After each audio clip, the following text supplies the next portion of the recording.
Guaramercia Pascaín, Señor de la Guerra del Caos 221, 240. Zorro Novelas Ligeras. Si quiere ayudarnos puede suscribirse a nuestro Patreon y podrá encontrar esta novela y algunas otras muy adelantadas. De verdad agradecemos a los que puedan ayudarnos, nos motivan a continuar día a día de todo corazón. Muchas gracias. 221. Para mi total sorpresa, la tripulación de la Joya del Vacío ya había tenido tiempo de montar un último intento de defensa alrededor de la entrada del puente cuando llegamos.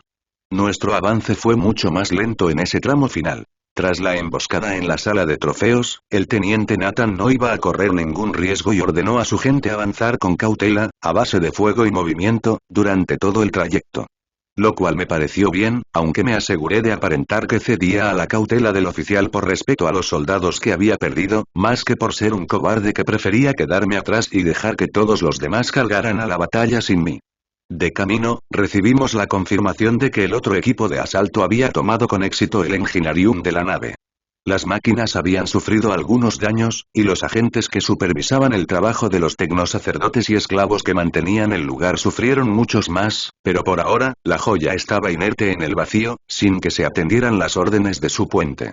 Una vez que tomáramos el puente, la nave estaría completamente bajo nuestro control, salvo por el pequeño detalle de controlar a toda su tripulación de miles de personas, lo que llevaría días, si no semanas. Por suerte, ese no sería mi problema, pero tenía preocupaciones más inmediatas. En cuanto el equipo de vanguardia asomó la cabeza por el largo pasillo que conducía a las puertas blindadas del puente, recibieron disparos de inmediato y rápidamente volvieron a ponerse a cubierto. Ese breve instante bastó para que los sensores de sus blindados captaran una imagen de las defensas del puente, que se transmitió rápidamente a las pantallas de los cascos de Nathan y míos. Observando la posición enemiga con ojo táctico, pensé que simplemente podríamos cargar y confiar en nuestro blindaje y potencia de fuego para avanzar.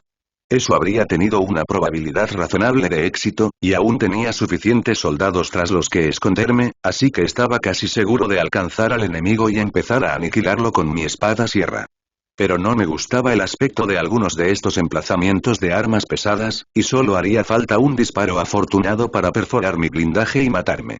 Malicia podría haber danzado entre las líneas de fuego de los defensores el tiempo suficiente para alcanzarlos y empezar a masacrarlos a corta distancia, por no hablar de la masacre que Akibasa podría haberles infligido sin esfuerzo usando sus habilidades vampíricas. Pero yo tenía una sana cautela antes de darles órdenes. Malicia estaba obligada a obedecer mis órdenes por la marca de Emily, pero aún así prefería evitar provocarla si podía evitarlo.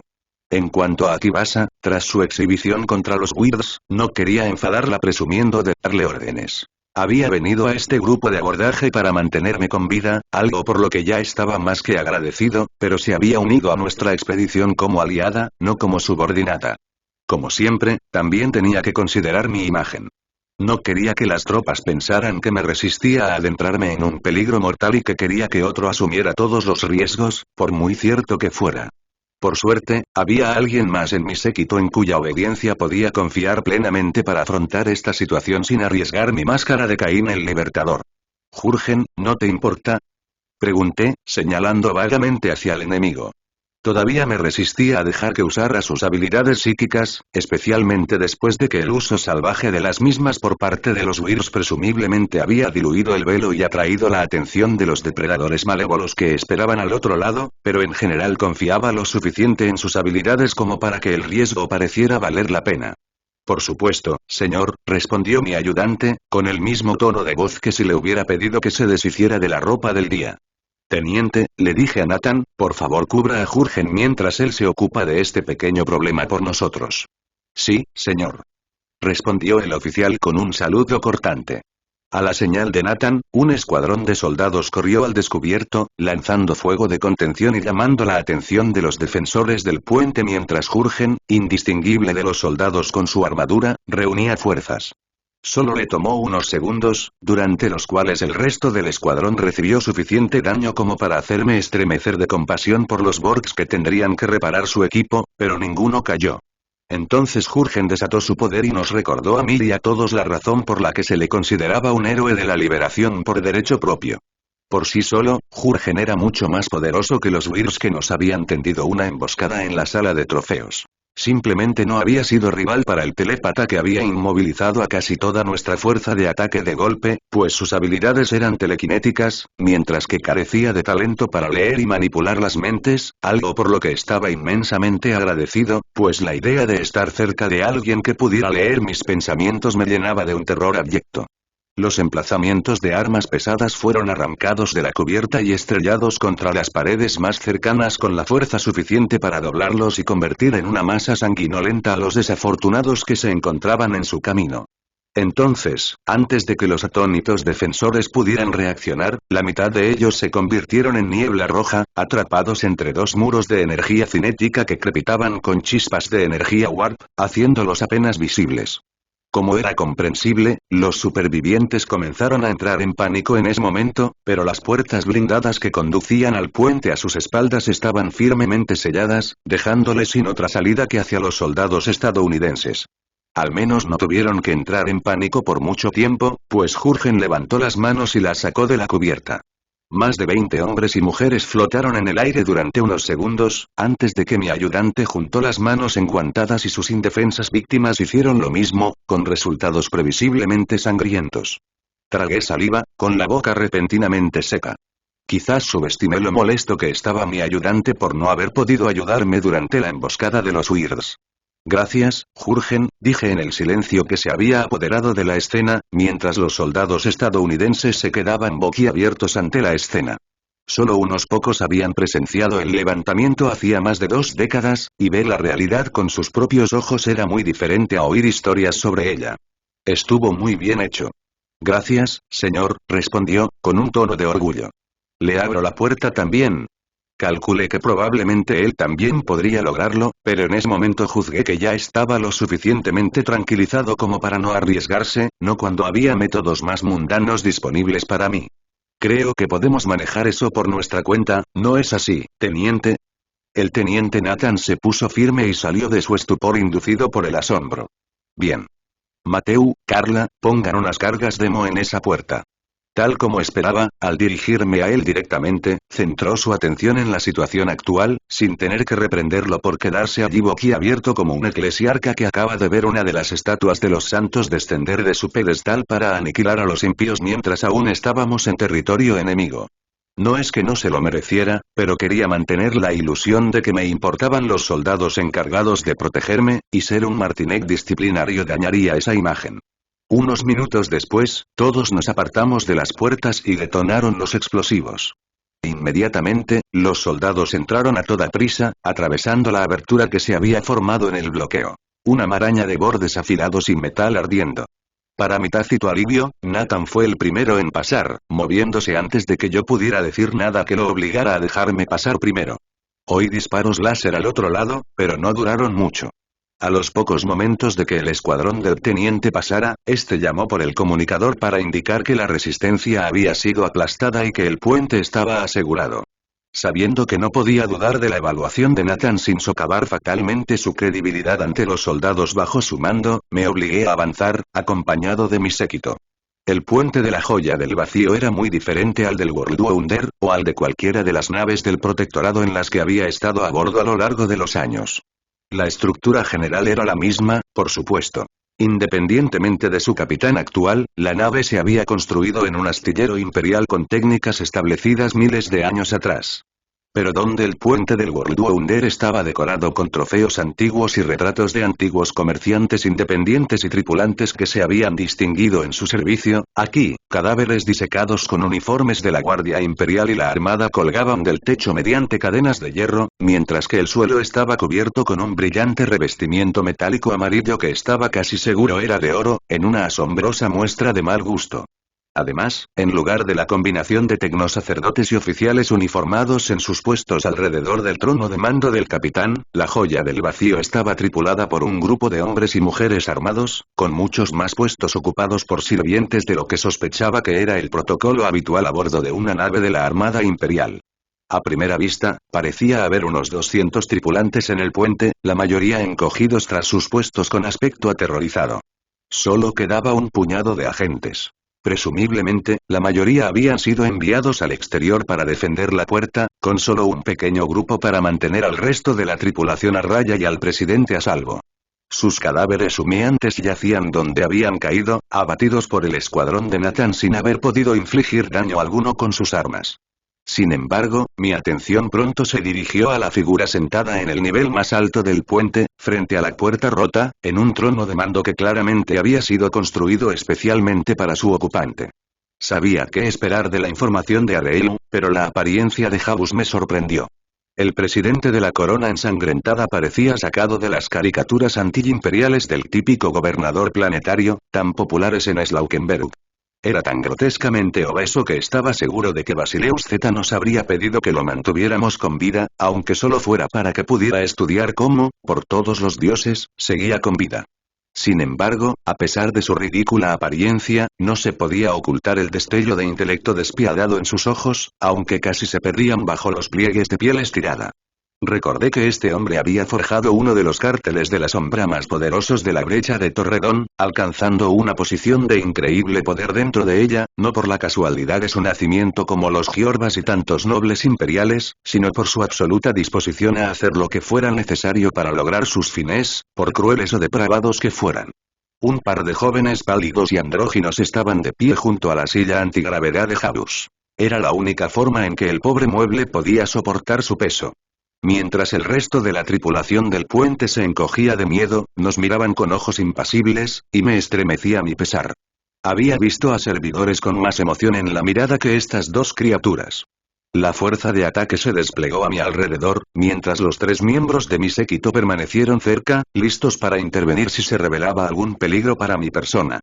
«Presidente Jabus», grité, usando el box de mi armadura para amplificar mi voz y asegurarme de que llegara a través del puente, de modo que incluso la tripulación, escondida tras sus consolas cerca del óculo, pudiera oírme con claridad. Fue una farsa barata, pero no quería que cometiera ninguna estupidez.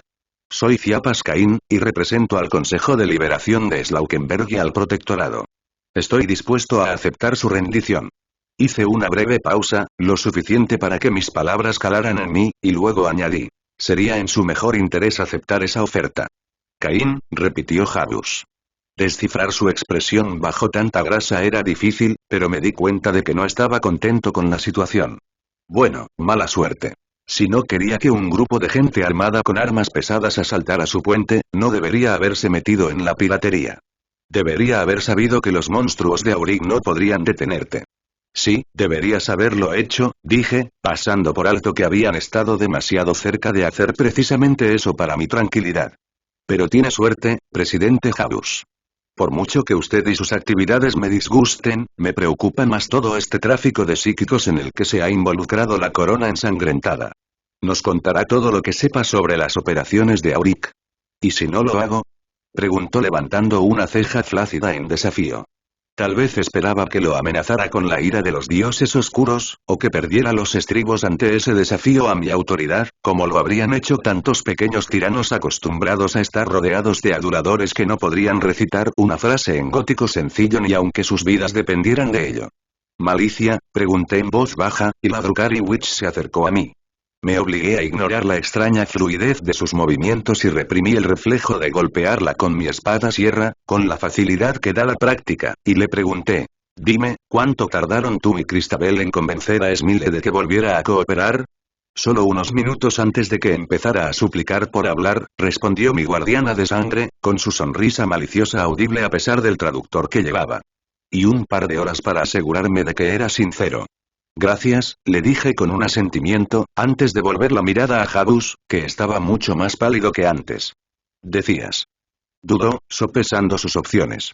Como líder de un cártel en la sombra, sin duda sabía más sobre Xenos que el ciudadano imperial promedio, y en los años transcurridos desde la incursión de Bileart en Slaukenberg, había aprendido que los parientes oscuros de Malicia eran infames por sus depredaciones entre los nacidos del vacío. Ser capturado vivo por los Drukhari no era tan aterrador para estos supersticiosos navegantes de las estrellas como ser arrebatado por los demonios de la disformidad, pero estuvo cerca. No sé mucho, admitió tras unos tensos segundos. Auric es muy obsesivo con mantener sus operaciones ocultas a todo el mundo, incluido el resto de la dirección. Intenté averiguar más, por supuesto, pero es muy bueno ocultando sus huellas, y dado lo útil que ha sido su trabajo para el cártel al proporcionarnos nuestros propios portavoces estrella, me daba miedo provocarlo. Sabía que hablantes estelares era otro término para los astrópatas. Eso explicaba cómo la corona ensangrentada nos había preparado una emboscada en Sanguía. Allá en Casandrón, mi paranoia me había llevado a pedir a los magos que investigaran, pero me sorprendí tanto como a todos cuando confirmaron mis paranoicas imaginaciones.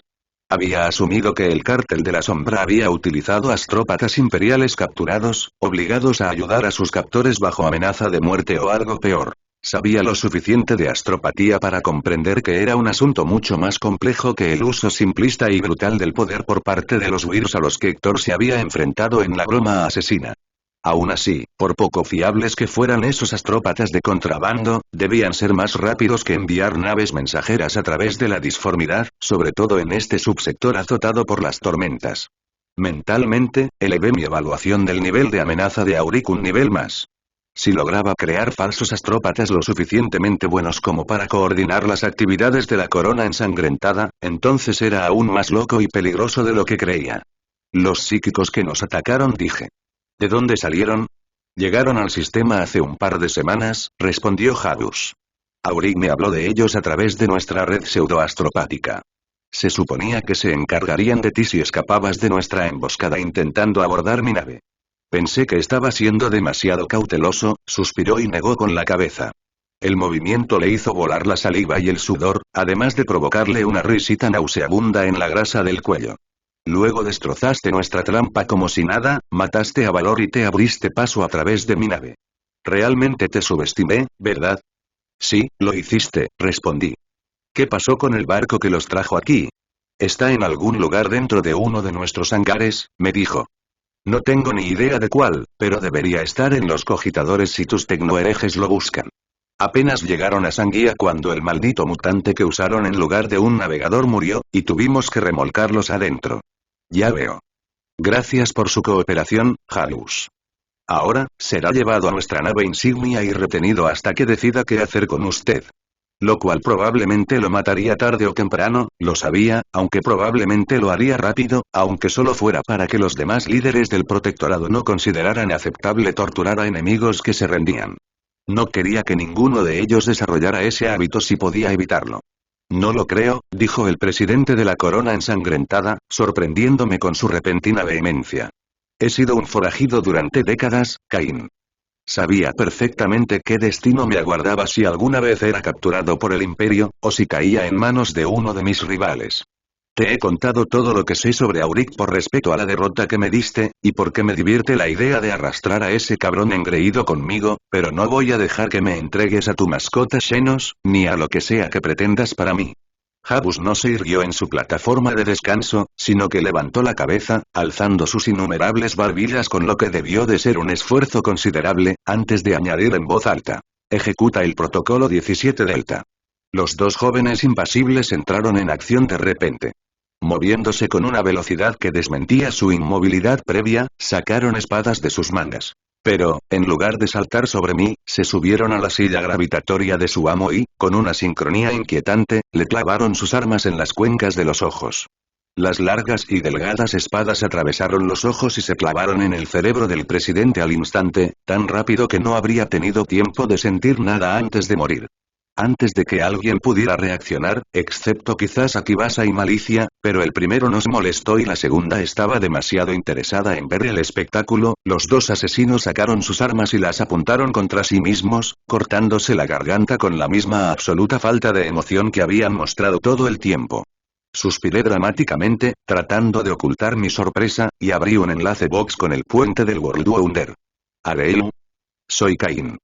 Dile a Héctor que tenga cuidado con su prisionero. Habus tomó la salida fácil, así que Sir Pelton será nuestra principal fuente de información sobre las operaciones del cártel de la sombra. Entendido, señor de la guerra, fue la respuesta del comerciante independiente. Un par de horas después, estaba de vuelta en el World Wonder, sentado en una sala de conferencias con el resto del Consejo de Guerra a mi alrededor, ya sea en persona o por proyección hololítica. Con la captura de la joya del vacío, el resto de la batalla en el vacío había terminado rápidamente, y las naves piratas restantes se habían separado y huido hacia Punta Mandeville. Pocos habían logrado escapar de los cañones del World Wonder ni de los bombardeos de nuestras alas de caza, y el vacío estaba sembrado de los cascos en llamas de naves piratas, así como de numerosas cápsulas de escape, que incluso ahora estaban siendo recogidas por nuestra gente, cuyos ocupantes debían elegir entre el cautiverio y la muerte por asfixia o inanición. En resumen, la operación había salido tan bien como esperaba. Considerando que nos habíamos topado con una emboscada y luego tuvimos que enfrentarnos a un grupo de poderosos Weirds, me sentí afortunado de haber sobrevivido, y más aún de haber logrado lo que todos a mi alrededor consideraban una gran victoria para el protectorado. Ahora que la fiesta de bienvenida ha terminado, declaré, provocando una serie de risas aduladoras, es hora de abordar el resto de la situación aquí. Lady Van Yastoval, podría. El hololito principal en el centro de la mesa mostraba un mapa tridimensional de Sanguía, el único planeta habitado del sistema homónimo. Había leído el informe sobre el planeta de camino hacia aquí, con ganas de saber todo lo posible por si se trataba de otro Casandrón. Los registros disponibles en los bancos de datos del World Wonder habían sido una lectura informativa, aunque un poco deprimente. Debido a su proximidad a su estrella, Sanguía era un planeta muy caluroso, pero no hasta el punto de convertirse en un desierto abrasador. En cambio, lo que en mundos más templados serían selvas tropicales cubría casi todo el planeta. Asentamientos imperiales salpicaban el orbe Esmeralda, el más grande de los cuales se acercaba al tamaño de lo que sería un municipio mediano en Slaukenberg. Sin embargo, la mayoría de estos asentamientos se encontraban en diversos estados de abandono y deterioro. En sí misma, Sanguía no era un mundo mortal. La fauna local contaba con depredadores impresionantes, pero nada comparable a los legendarios horrores de la temible Catachán. Sin embargo, por alguna razón que nadie conocía, excepto quizá la Inquisición, pero de ser así, no la compartía ni nadie era tan estúpido como para preguntar, Sanguía había estado plagada de incursiones Drukhari durante siglos. Los asaltantes xenos simplemente aparecían en el sistema cada pocas décadas, aplastaban o simplemente evitaban cualquier flota defensiva presente en el sistema y cazaban a los habitantes de Sanguía por diversión durante unas semanas antes de marcharse con sus bodegas llenas de esclavos que jamás volverían a ser vistos, mucho antes de que pudiera llegar la respuesta imperial. Como resultado, la población de Sanguía era la clase de hombres y mujeres curtidos que la Guardia Imperial adoraba reclutar. El planeta necesitaba todos los defensores posibles, por supuesto, pero eso no había detenido al Monitorum, y los comandos sanguianos eran conocidos en todo el Golfo de Damocles tanto por su letalidad como por su furia latente al ser arrebatados de su mundo natal.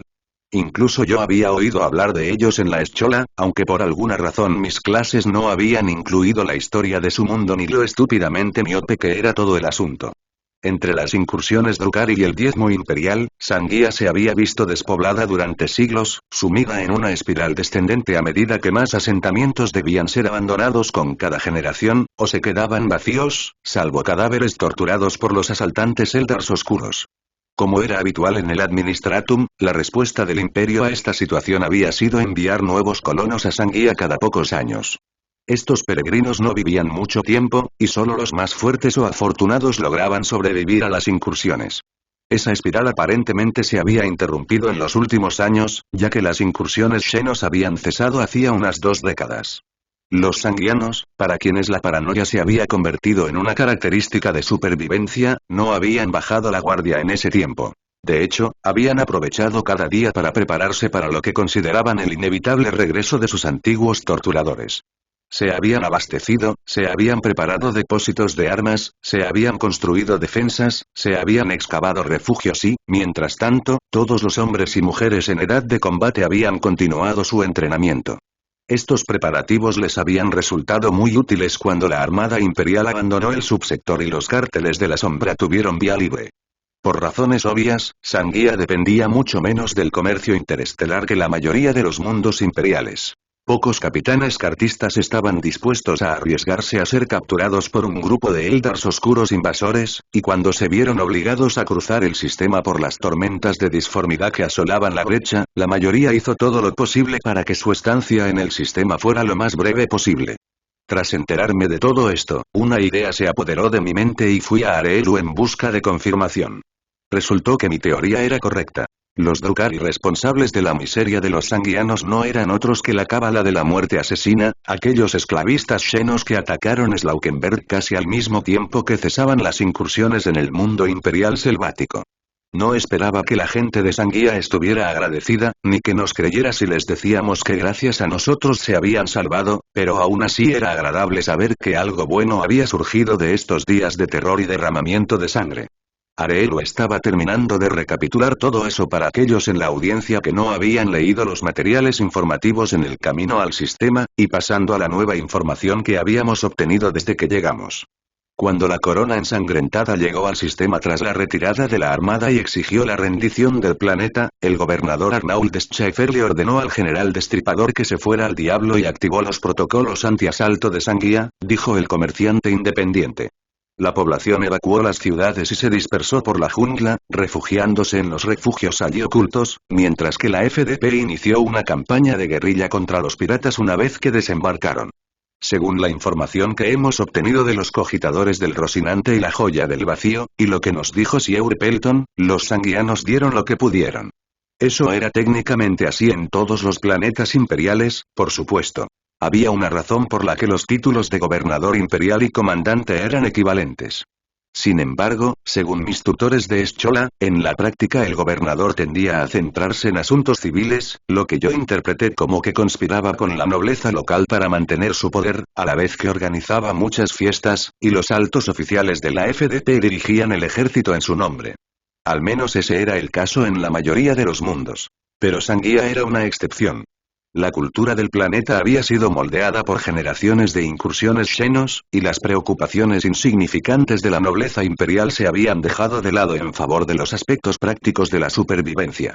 Aquí, tener el título de gobernador básicamente significaba tener un gran objetivo en la espalda durante la siguiente incursión de los Drukhari, ya que los xenos se deleitaban en apuntar a los líderes de sus víctimas, tanto por el propósito pragmático de arrojarlos al caos, como porque, según Areelu, y no negado por malicia, disfrutaban poniendo a aquellos que se creían superiores a sus compañeros. Siendo la naturaleza humana como era, nunca había habido escasez de candidatos de todos modos, pero el simple proceso de eliminación había dado como resultado que se convirtieran en verdaderos líderes militares de su pueblo, y el actual titular supuestamente era el más peligroso hasta ahora. Según los archivos de Van Yastoval, Arnauld Schäfer aparentemente había ganado el puesto gracias al prestigio obtenido al orquestar una emboscada durante la última incursión de los Drukhari, que aniquiló a un escuadrón entero de xenos devoradores de dolor, culminando con la decapitación de su líder en combate singular.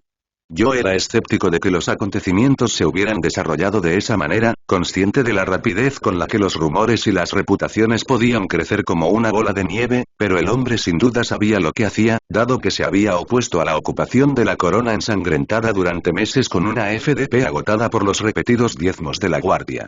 ¿Qué más nos ha dicho el señor Pelton?, pregunté. En ese momento, el ayudante renegado de valor disfrutaba de la hospitalidad del maravillador del mundo. Había comprobado discretamente que no se tratara de un eufemismo, y me alivió saber que no, que el hombre estaba siendo bien atendido, aunque obviamente su cómoda suite de invitados estaba cerrada con llave desde fuera. Había una diferencia entre ser hospitalario y ser un tonto, y Areelu estaba lejos de serlo. Confirmó nuestras sospechas sobre las actividades de Auric, respondió Areelu, con aire preocupado. Ese loco no solo secuestra psíquicos y los entrena para convertirlos en asesinos, pseudo-astrópatas y navegantes para el cártel de la sombra. Los está creando activamente, convirtiendo a psíquicos latentes en activos. No hace falta que te diga lo imposible que es, pero Pelton insistió en que conocía a algunos de los Weirs a los que te enfrentaste a bordo de la Joya del Vacío antes de que los enviaran a las instalaciones de Auric, y ninguno de ellos había mostrado ningún signo de talento psíquico. Parpadeé y sentí un nudo en el estómago al comprender las implicaciones. Sin embargo, antes de que pudiera caer en un pánico balbuceante, me distrajo Jurgen, tenso a mi lado, aunque esta vez mantuvo sus poderes bajo control y no interrumpió la reunión con una manifestación sobrenatural de su desagrado. ¿Tenemos alguna idea de cómo lo hace?, pregunté, mirando a Areelu, Harold y Tessilon Kappa.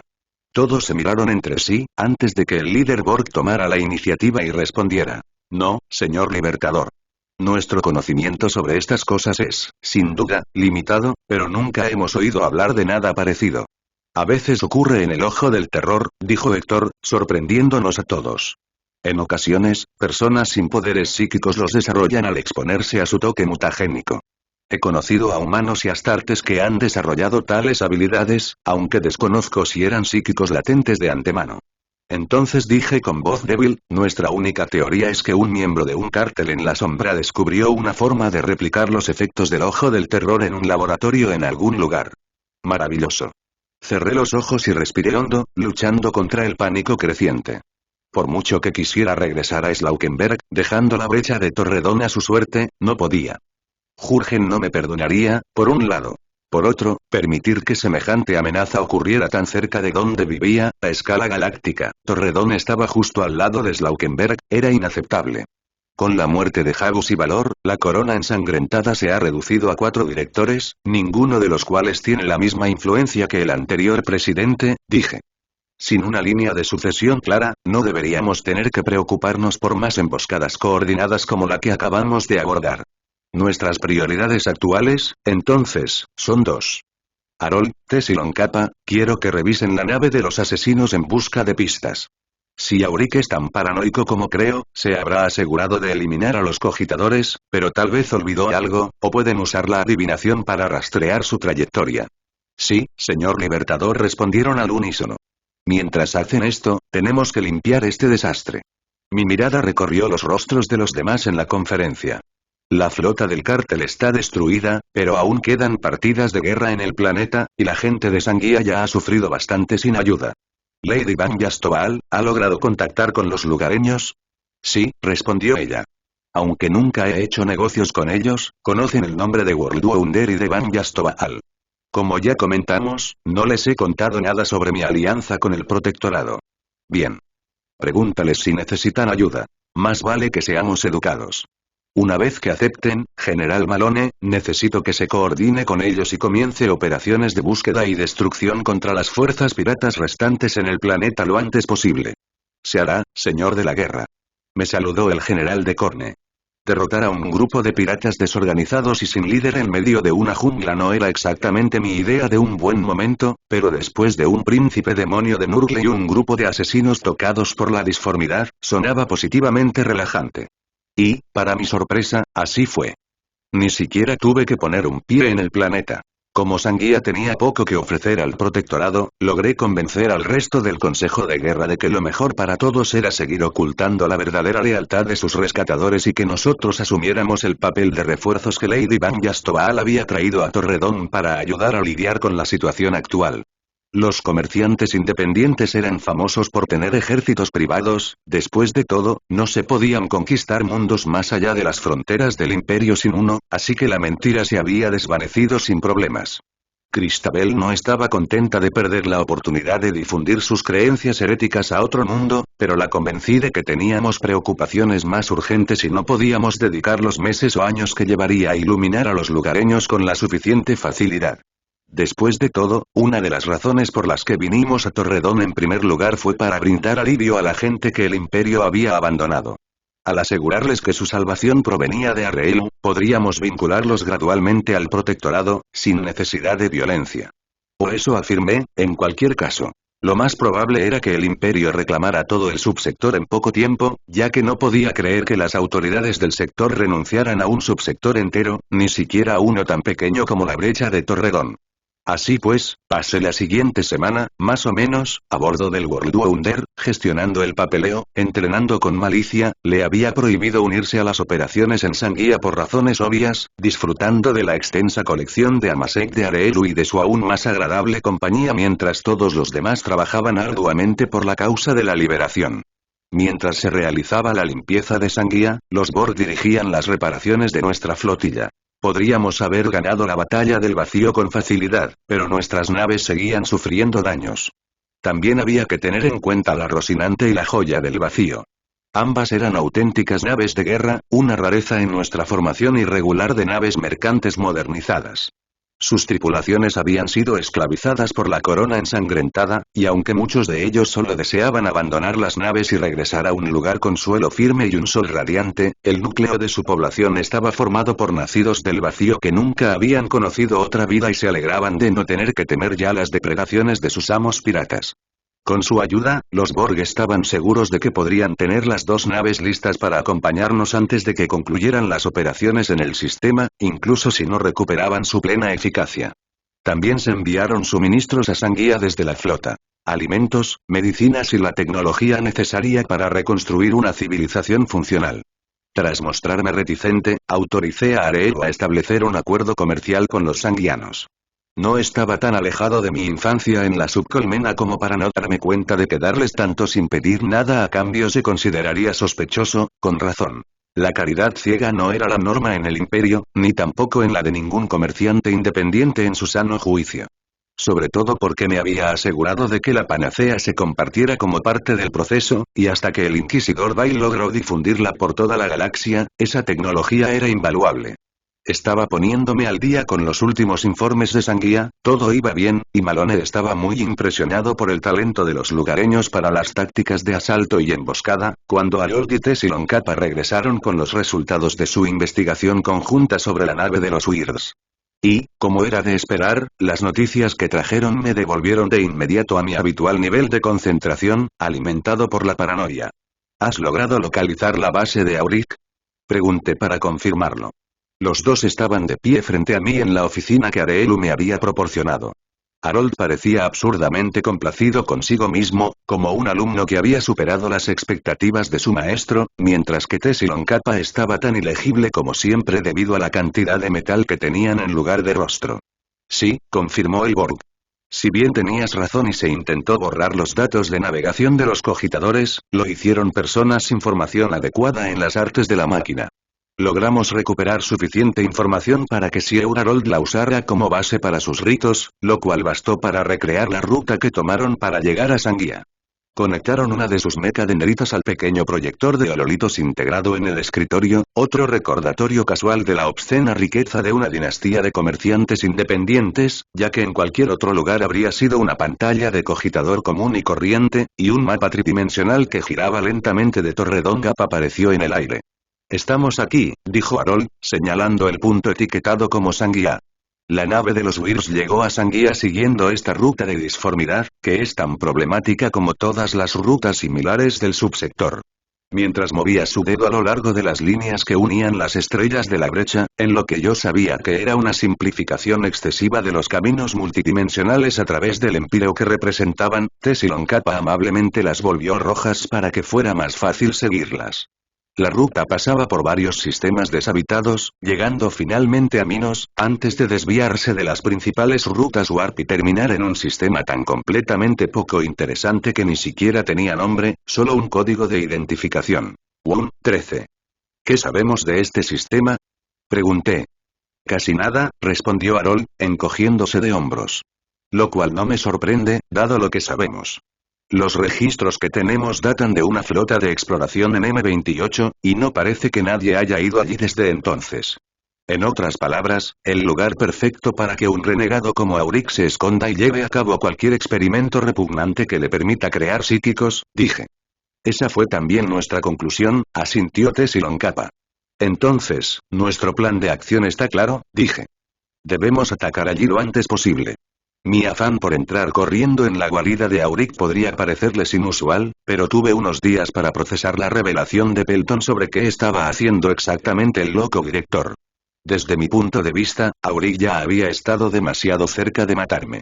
Si de verdad podía crear psíquicos de alguna manera, no me cabía duda de que acabaría enviando más tras de mí. Me había declarado enemigo de la corona ensangrentada y estaba vinculado a la muerte de nada menos que 3 directores del cártel de la sombra.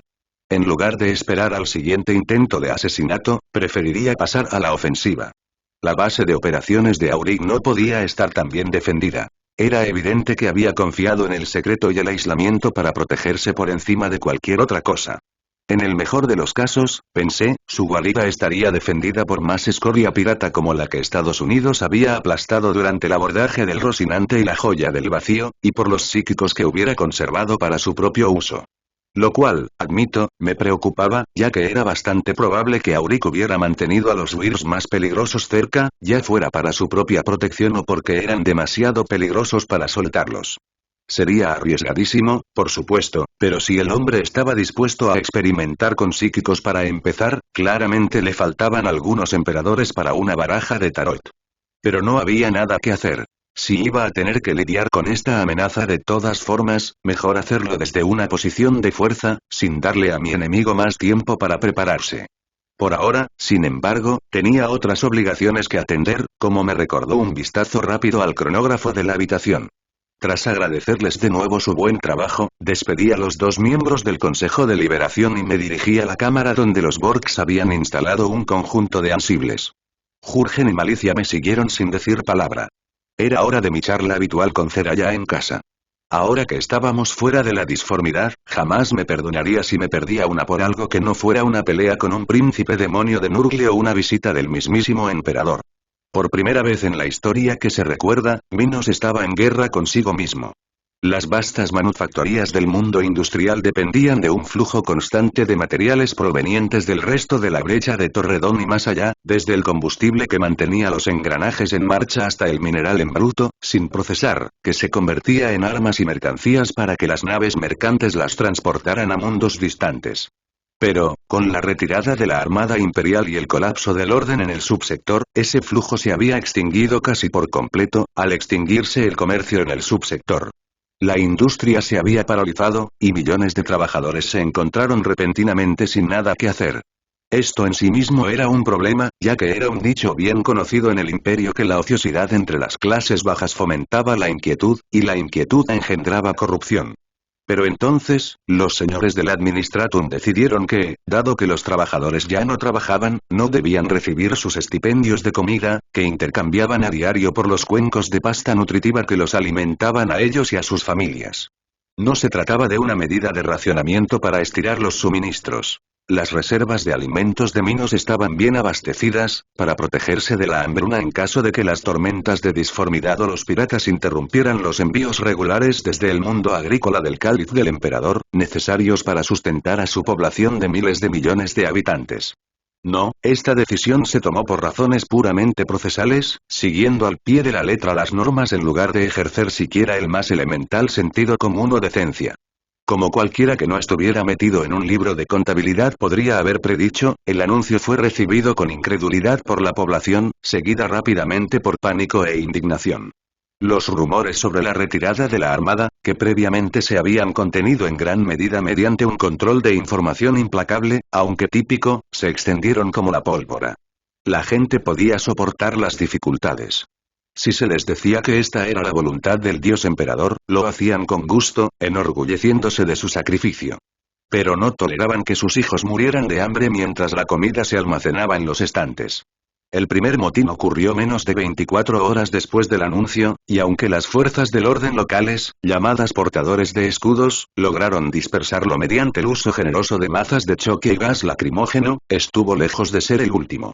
El cuarto motín fue aquel en el que los portadores de escudos finalmente rompieron filas y huyeron para salvar sus vidas, y aquel en el que una turba enloquecida y hambrienta irrumpió en el almacén refrigerado más cercano para saquear su contenido. Sin embargo, el caos no comenzó realmente hasta que el edificio que albergaba la Administración Central Planetaria fue asaltado por alborotadores y los adeptos del Administratum que habían tomado la decisión fueron arrastrados a la calle y golpeados hasta la muerte, junto con el gobernador y todos los miembros de su gobierno que no habían escapado a tiempo. Después de eso, el orden civil se derrumbó en todo el planeta, con lo que mentes más frías podrían haber considerado como una rapidez sospechosa, pero en ese momento, eran pocos y distantes entre sí en Minos, y estaban preocupados por asuntos más urgentes, como la supervivencia. En cuestión de semanas, los restos de los portadores de escudos, los alborotadores, los nobles supervivientes y sus guardias personales se enfrentaron en las calles y bulevares de Minos, que se extendían por todo el continente.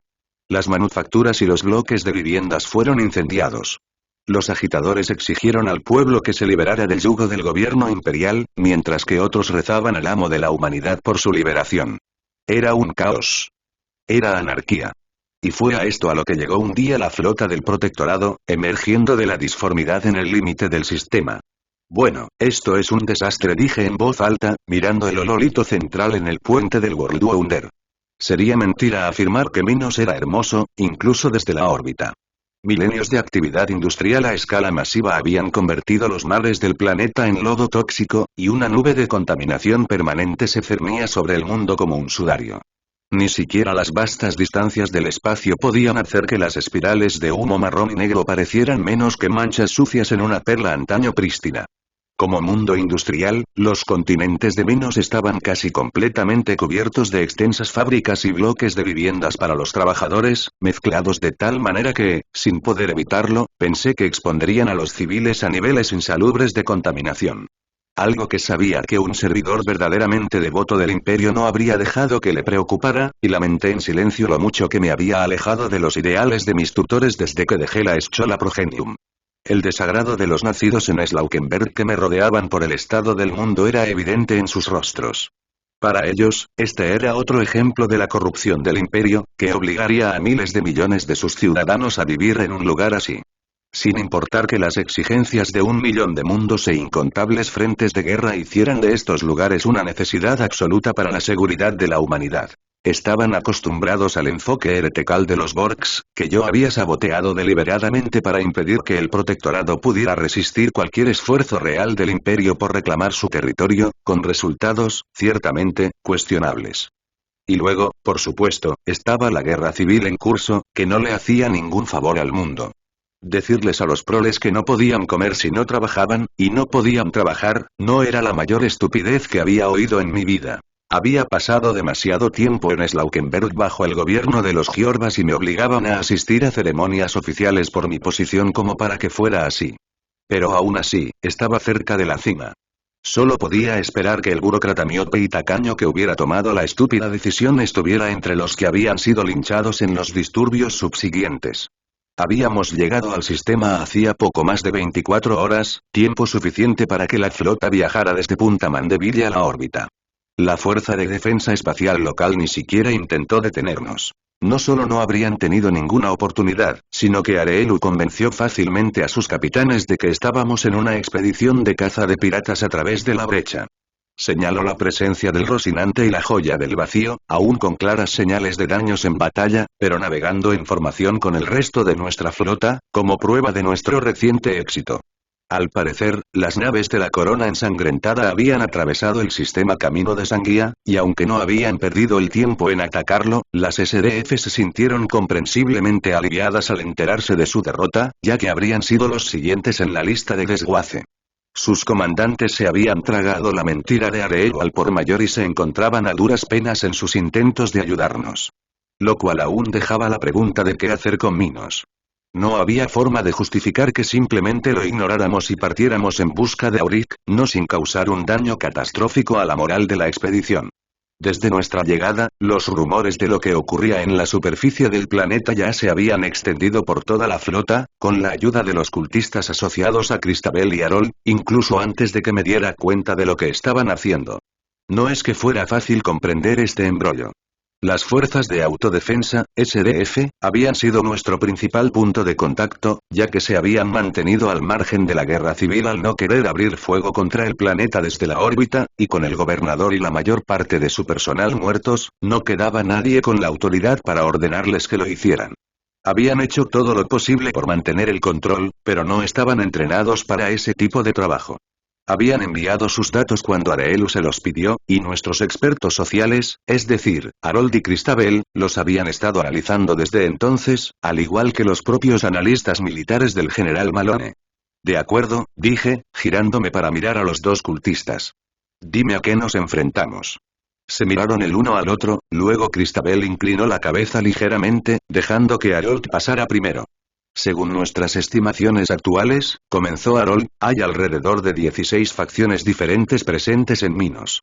Los restos de las fuerzas leales siguen activos y en comunicación, pero carecen de una estructura de mando coherente o un plan de acción. Según las transmisiones que hemos interceptado y decodificado, parece haber un gran desacuerdo sobre quién tiene la antigüedad y debería ostentar el mando general. Los miembros del Consejo de Guerra eran demasiado dignos como para reírse disimuladamente ante la mención de la incompetencia imperial, pero aún así percibí su petulancia. Negué con la cabeza, dejando que mi tristeza se reflejara en mi rostro. Después de todo, se suponía que el Libertador debía cuidar del pueblo del imperio, y tal desunión no servía de nada. Bueno, cualquiera que no fuera nosotros. No era precisamente un pensamiento agradable, pero tampoco podía evitarlo. Qué decepcionantemente predecible, dije en voz alta. ¿Qué más? Creemos haber localizado el lugar donde los tecnosacerdotes se han refugiado, dijo Cristabel. Se han reagrupado dentro de uno de los principales generadores del hemisferio norte, y sus defensas están matando a cualquiera que intente acercarse. Sin embargo, la electricidad sigue circulando por las líneas, comenté. Eso era evidente desde la órbita, incluso a través de las nubes de contaminación. Si se hubiera cortado la electricidad, zonas enteras del mundo habrían quedado sumidas en la oscuridad. Me estremecí al pensar en el pánico y la anarquía que semejante cosa causaría, y agradecí en silencio al Omnisia que, a pesar de la locura que había asolado su mundo, los tecnosacerdotes de Minos se mantuvieran fieles a sus deberes sagrados. Sí, señor de la guerra, confirmó Harold. Los tecnosacerdotes están emitiendo advertencias en bucle a todas las demás facciones para que se mantengan alejadas del generador, independientemente de su lealtad. Varios grupos rebeldes que intentaron acercarse fueron eliminados por servidores de combate y arcos de energía redirigidos, y una de las unidades de las FDP aún activas se acercó antes de retirarse sin establecer contacto. Es dudoso que a mis hermanos les importe demasiado qué facción salga victoriosa de la lucha, dijo Tessilon Kappa desde donde estaban. Varias de sus mecadendritas estaban conectadas al Ololito, lo que les permitía cargar los datos directamente en sus cogitadores internos en lugar de a través de lo que sin duda consideraban un medio inferior. Una pantalla visual. Creo que están esperando a que la situación se calme antes de emerger y comenzar la reconstrucción. Probablemente sea lo más sensato que podían hacer, dadas las circunstancias, asentí, contento de que alguien mantuviera la calma allí abajo. Y bien, ¿qué pasa con los rebeldes? A diferencia de nuestra propia sublevación, los minosianos no contaron con la ventaja del Libertador y su consejo para coordinar sus esfuerzos y liberarse del yugo de la opresión imperial, respondió Harold con prontitud. Me habría burlado de la descarada adulación, de no ser por el hecho de que podía leer el rostro del mago Xenxiano con la suficiente precisión como para saber que era completamente sincero, al igual que las miradas de respeto que todos los presentes me lanzaron al recordarlo.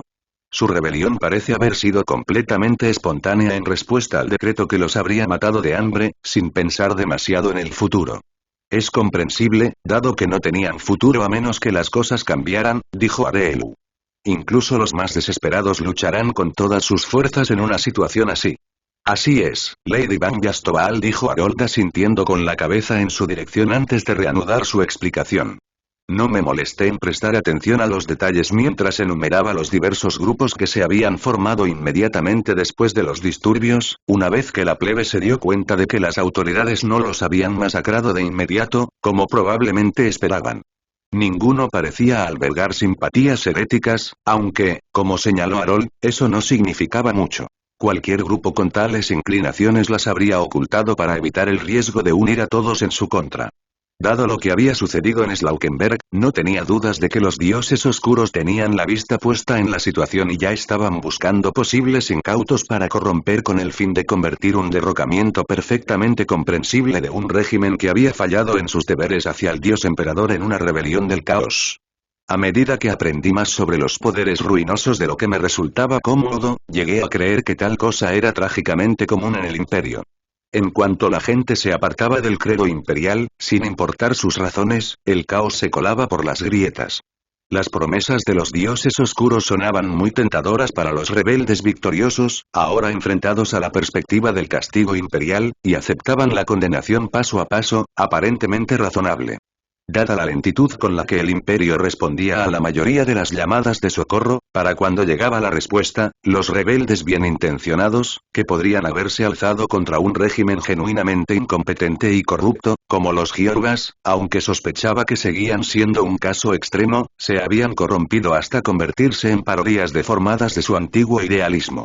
Me estremecía imaginar cuántas veces se había repetido esa historia a lo largo de los milenios, hasta que los altos señores y otros dignatarios imperiales llegaron a creer que cada acto de rebelión era causado por el caos y merecía el castigo de la herejía.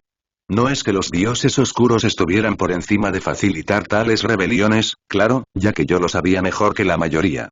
Con suerte, lograríamos evitar que la situación en Minos degenerara en sacrificios sangrientos, profanación de iglesias imperiales y el resto de herejías que tanto me había esforzado por evitar en Slaukenberg desde el levantamiento. Una vez que Harold terminó, todas las miradas se posaron en mí, y me estremecí por dentro ante las expectativas que veía en todos ellos. Sabía lo que esperaban que dijera, lo que mi reputación exigía que dijera. Pero no tenía ningún interés en dejarme arrastrar a una zona de guerra urbana.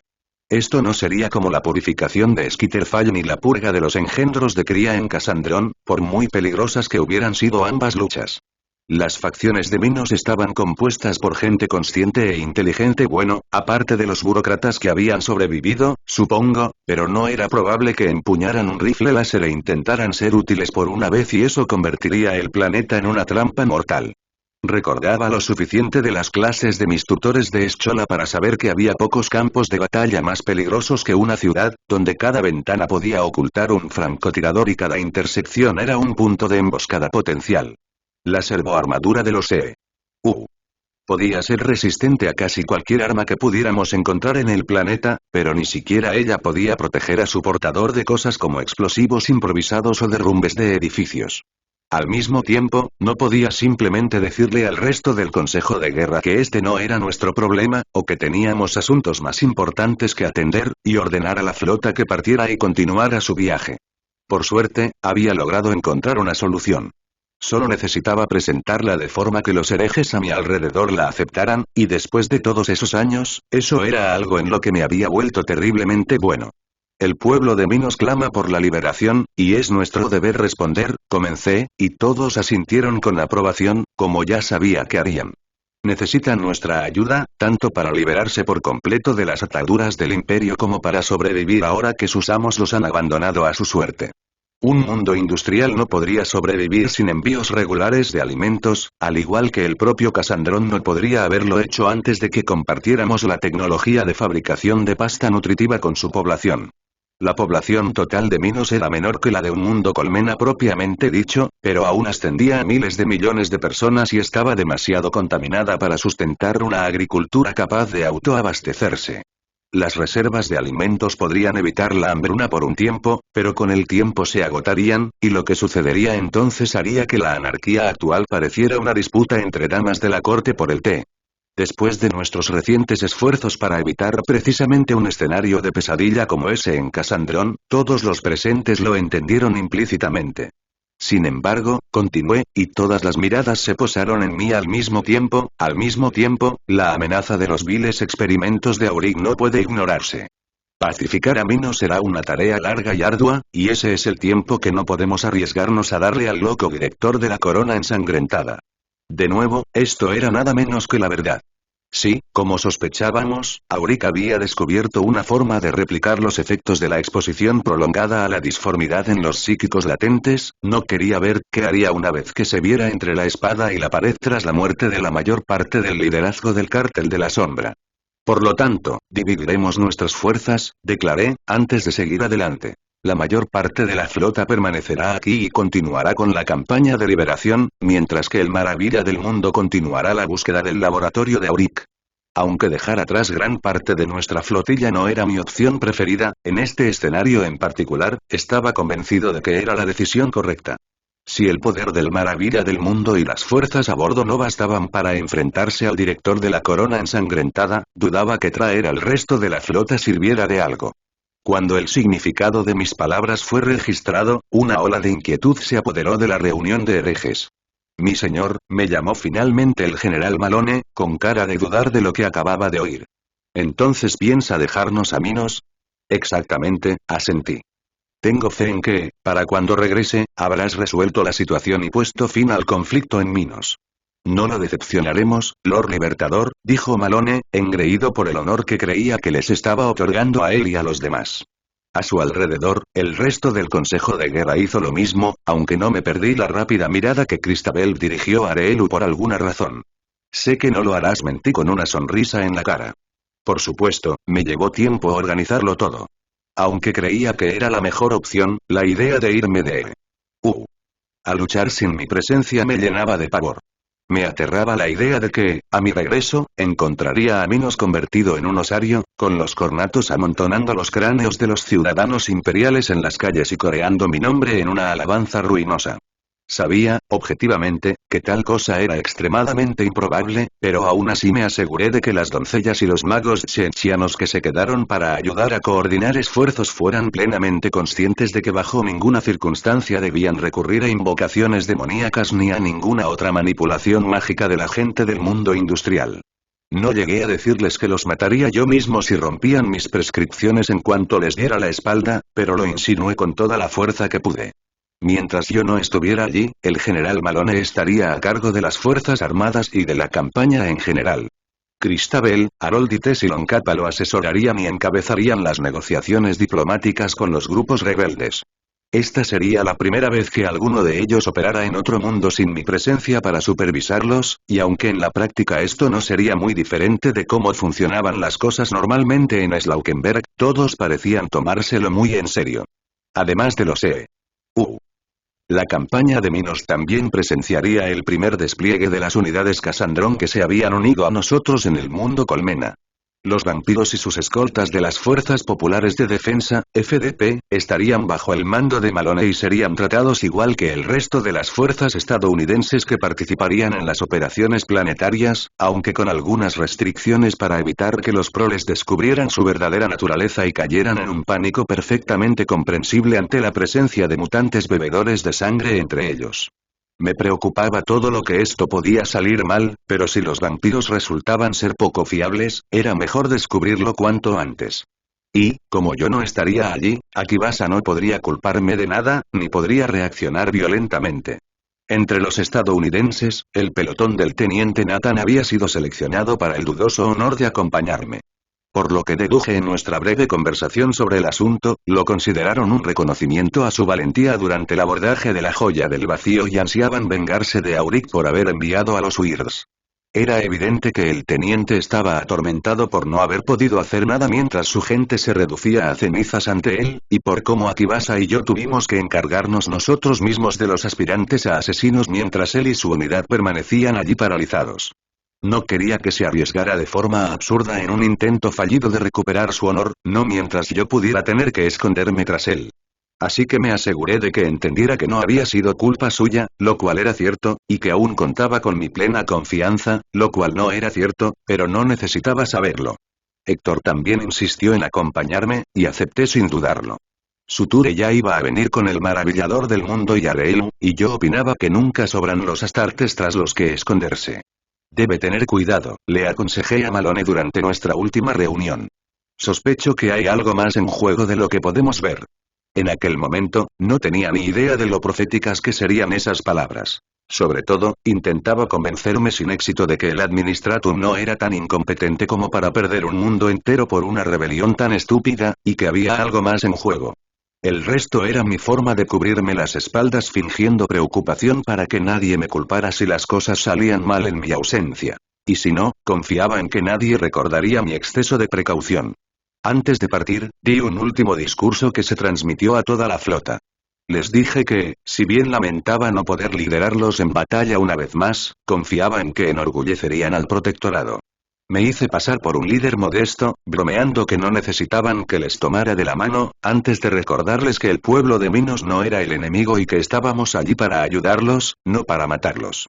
Lo último que hice antes de salir del sistema Minos fue contactar con Ceraya en Slaukenberg. Ya le había informado a Jafar que no podría contactarla por un tiempo, pero también quería decírselo en persona. No le hizo ninguna gracia saber que no podría volver a llamarla, pero comprendió que era inevitable. Me sacó la promesa de que tendría cuidado al tratar con Auric, lo cual le hice con mucho gusto. Y entonces nos marchamos. El maravillador del mundo entró en la disformidad, y quedamos aislados del resto de la expedición y del protectorado durante todo el viaje. El navegante no estaba seguro de cuánto duraría el viaje, ya que la ruta que seguíamos apenas existía. Me preocupó bastante, pero Areelu me aseguró que su mutante de 3 ojos conocía su oficio lo suficiente como para guiarnos. Una vez más, el repentino aislamiento me ayudó a darme cuenta de lo acostumbrado que estaba a la milagrosa tecnología de los ansibles. Para el resto de la galaxia, la comunicación estelar era cuestión de semanas, si no meses, mediante coros astropáticos que transmitían mensajes a través de las inimaginables distancias del vacío. No por primera vez, decidí asegurarme de que el Imperio se beneficiara de esta asombrosa tecnología lo antes posible. Los días transcurrían a bordo de la nave del comerciante independiente, indistinguibles entre sí. Para evitar que mi mente se perdiera en lugares que preferiría no visitar, me entretuve lo mejor que pude. Pasé los días entrenando, recorriendo la nave, hablando con los oficiales estadounidenses presentes a bordo y asegurándome de que creían que confiaba en sus habilidades, y entreteniendo a la pequeña Lucía aprovechando mi experiencia con Ceraya a su aparente edad, mientras que mis noches transcurrían casi siempre en compañía de su madre. Fue durante una de esas noches que me desperté de repente por lo que solo puedo describir como una sacudida repentina en la mismísima realidad. En un momento dormía, con Areelu en mis brazos después de una velada muy agradable, y al siguiente, ella y yo estábamos completamente despiertas, con las manos en las armas que teníamos a mano por costumbre, no tan paranoica.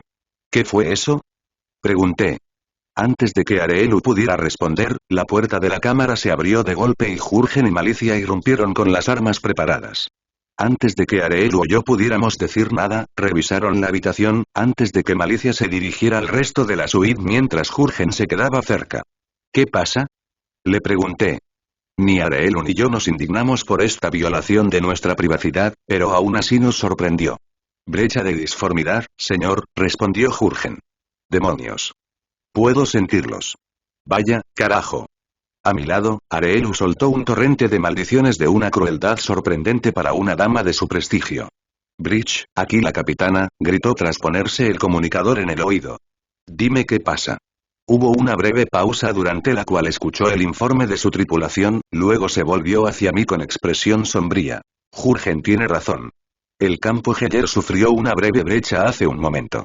Fue solo una brecha temporal, gracias a los dioses, pero tenemos informes de presencia demoníaca en las cubiertas inferiores. No han llegado a ningún lugar importante por ahora, pero es solo cuestión de tiempo, y están matando a mi tripulación. Tengo que bajar allí y desterrarlos. Iré contigo, le dije, y asintió como si nunca lo hubiera dudado, lo cual, a decir verdad, no era así. Independientemente de mis sentimientos al respecto, simplemente no tenía opción. Tenía que unirme a la lucha o arriesgarme a perder el respeto no solo de Areelu y Jurgen, sino de todos los que estaban a bordo del Maravilla del Mundo y se habían tragado la mentira de Caín el Libertador. Además, era un hecho que nuestros mejores guerreros irían, y me sentiría mucho mejor con ellos a mi lado que sentado solo en una habitación, preguntándome si la próxima incursión ocurriría allí mismo. Por suerte, Jurgen no me dejó ir sin antes ponerme la armadura, así que no tuve que lanzarme a una incursión demoníaca en ropa de dormir. Areelu también se puso su propia armadura, que ronroneaba suavemente, y sacó su bastón de metal azul de la bóveda sellada donde lo guardaba mientras lo necesitaba. El artefacto me daba escalofríos, pero si íbamos a enfrentarnos a los demonios, quería que llevara consigo todas sus herramientas de brujería. Para cuando estuvimos preparados, la gente de Areelu había terminado de reunir una fuerza de purga que, con suerte, sería suficiente para lidiar con la situación. Esta se había reunido en una sala cercana donde nos reunimos con ellos. Estaban blindados con mazas de choque, escudos de abordaje, escopetas y lanzallamas. El tipo de equipo necesario para el combate cuerpo a cuerpo en el interior de una nave espacial, así como para la limpieza posterior. Suture y Héctor también estaban allí, aparentemente entrenando juntos cuando se produjo la brecha, así como un contingente de tropas de la casa Ban Yastobaal. El teniente Nathan también había llegado con su pelotón completo, lo que elevaba nuestro número a poco menos de 100 hombres y mujeres armados, y yo empezaba a sentirme cautamente optimista. Lo sé. Ya habían luchado contra demonios antes. Primero en Skitterfall y más recientemente en Cassandron, y se desempeñaron bien en ambos casos. Akibasa también apareció de repente. En un momento había estado considerando si arriesgarme a enviar a alguien a sus aposentos para pedirle ayuda, y al siguiente ella estaba allí, lo que provocó que Malicia casi desenvainara sus espadas por la sorpresa, lo que habría terminado mal para ella, antes de comprobar el movimiento al reconocer al Paragón Volquiar. Juntos, marchamos hacia las profundidades de la nave, siguiendo a las tropas de la casa, que la conocían mejor que cualquiera de nosotros. Recorrimos pasillos iluminados con el rojo de las luces de emergencia y descendimos por cintas transportadoras que normalmente se usan para transportar carga a través de la nave. Los ascensores que usaba la tripulación no eran lo suficientemente grandes para acomodar a todo nuestro grupo de guerra a la vez, y ninguno de nosotros era tan estúpido como para dividir nuestras fuerzas a menos que no hubiera otra opción. Las cubiertas inferiores del World Wonder me recordaron mucho a la subcolmena de mi juventud, con sus estrechos pasillos y tecnología antigua que ningún lugareño entendía. Dichos lugareños se agazapaban en la oscuridad, escondiéndose de los monstruos que arrasaban su hogar. Sentí una repentina e inesperada punzada de ira al pensarlo. Por muy bien que Areelu manejara su nave, la vida de esta gente ya era bastante difícil sin ser perseguidos por horrores infernales. A medida que nos adentrábamos y nos acercábamos a nuestro destino, más señales de la brecha veíamos. Podía vislumbrar rostros en las paredes metálicas, contorsionados por la agonía y derramando lágrimas de sangre. Estaba seguro de oír susurros en el constante ruido de fondo de la nave, al que me había acostumbrado hacía tiempo, pero cada vez que intentaba aislarlos y determinar su origen o significado, se desvanecían. A pesar de su entrenamiento, era evidente que el resto del grupo también estaba asustado, incluso Areelu y Malicia. La primera probablemente porque conocía el presagio de estas señales, la segunda porque Drukari tenía poca experiencia con la disformidad. Solo Héctor y Suture parecían indiferentes, pero dado que uno de ellos había pasado una eternidad en el ojo del terror y el otro era un Astartes renegado de origen desconocido, eso no servía de mucho consuelo. Fui rescatado de estos pensamientos oscuros cuando, de repente, a mi lado, una posición que había asumido tan naturalmente como pude, ya que me permitía permanecer en el medio de nuestro grupo mientras parecía que la estaba protegiendo, Areelu maldijo, antes de señalar un alto y girar en mi dirección. Acabo de recibir noticias del puente, dijo. Ha habido otra brecha. ¿Dónde? Pregunté, temiendo a lo peor. El Enginarium, me dijo. Este no era el peor escenario posible, habría sido que el puente ya se hubiera derrumbado, pero casi. Si el Enginarium caía, con mucha suerte, nos veríamos obligados a abandonar la disformidad en medio de la nada. Con los ansibles y el conocimiento de la hechicería de Areelu, podríamos recibir ayuda antes de morir de hambre. Sin embargo, lo más probable era que todos muriéramos en una explosión de fuego cuando el inmenso reactor, el corazón palpitante del Maravillamundos, fuera dañado por los demonios, y los supervivientes acabaran arrojados a la disformidad, desprotegidos y a merced de sus habitantes. Ni qué decir tiene, había que hacer algo, y rápido. Pero el Enginarium estaba demasiado lejos de nuestra posición actual. La intuición de mi rata de colmena para los espacios tridimensionales me lo decía. Nunca llegaríamos a tiempo, ni siquiera corriendo, lo que nos dejaría demasiado exhaustos para ser de utilidad. Solo había una opción, decidí. Me giré hacia Akibasa, intentando encontrar la mejor manera de expresar mis siguientes palabras. De todos nosotros, ella era la única con probabilidades de llegar al Enginarium a tiempo y aún capaz de enfrentarse a los horrores demoníacos que aguardaban allí. Señora Akibasa, comencé, pero antes de que pudiera suplicarle, asintió, frunciendo el ceño con desagrado, pero sabiendo claramente lo que iba a preguntar y por qué era necesario. Miró a Jurgen y a Malicia en silencio, advirtiéndome que no me dejaran morir mientras ella no estaba, y se fue sin decir palabra, desapareciendo por el laberinto de pasillos. Parpadeé, sorprendido a pesar de haber visto ya varias veces de lo que era capaz el Paragón, y luego me sacudí. Tenía que confiar en que Akibasa sería capaz de lidiar con la situación en el Enginarium. Mientras tanto, yo tenía mi propia brecha disforme que resolver, por mucho que no quisiera. Sigamos adelante, les dije a todos los demás, y reanudamos nuestro descenso hacia las entrañas del maravilla del mundo. Casi una hora después, encontramos a los demonios dentro de un vasto espacio que parecía haber sido una capilla del dios emperador antes de su profanación. A pesar de la lealtad de Areelu al dios del caos Tzeentch, sabía que la mayoría de su tripulación desconocía la herejía de su señora, y ella les permitió adorar a su antojo en lugar de purgar a su propio pueblo. No por una lealtad persistente a él en la tierra, claro está, sino por simple pragmatismo. Reemplazar a la tripulación adoradora del emperador sería una tarea costosa, y su presencia ayudaba a ocultar su propia traición al tratar con el imperio. Sin embargo, la estatua del emperador, al fondo de la cámara, había sido completamente profanada. Estaba cubierta de sangre y vísceras, y su rostro había sido destrozado, dejándola sin rostro, incapaz de presenciar la carnicería perpetrada en sus dominios. Sin embargo, mi mirada se apartó rápidamente de la escena, pues blasfemias mucho más peligrosas atrajeron mi atención. Figuras altas y corpulentas, con piel roja y escamas, pezuñas, largos cuernos y espadas negras, aún más largas, acechaban por la cubierta.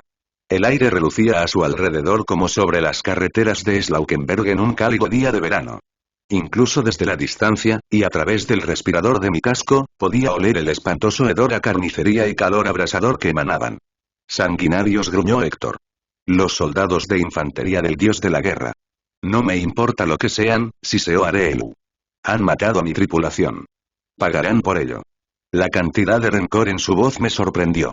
Mirando a mi alrededor, vi la misma expresión de furia apenas contenida en el rostro expuesto de caraguardia de Van Yastoval, en la forma en que los soldados estadounidenses aferraban sus armas con fuerza. Y, aunque guardaban silencio, percibí la tensión en el lenguaje corporal de sutura y malicia, el impulso apenas contenido de cargar y empezar a matar. Pero no fue hasta que mis ojos se posaron en Jurgen y vi los tenues destellos de un rayo crepitar alrededor de sus manos blindadas que se me encogió el estómago. Algo andaba muy mal aquí. La ira en el momento previo a la batalla era una respuesta perfectamente natural, al menos para los humanos. No tenía ni idea de si a Drukari le pasaba lo mismo. Pero esto era más que eso. Mi escolta, de cuya eficacia dependía mi seguridad, se comportaba como un grupo de soldados de castigo preparados para la masacre. Dado que nos estábamos acercando a un nido de demonios engendrados en las profundidades de la disformidad como ecos de furia y derramamiento de sangre, no hizo falta ser un inquisidor para darse cuenta de lo que estaba pasando. Controlen sus actos, todos. Grité con mi mejor voz de comisario.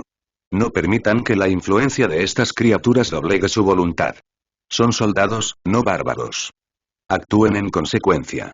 Hubo una pausa, durante la cual me preocupó que mi autoridad no fuera suficiente para devolverles la cordura, pero entonces, por la gracia del emperador, o la de alguien más, funcionó.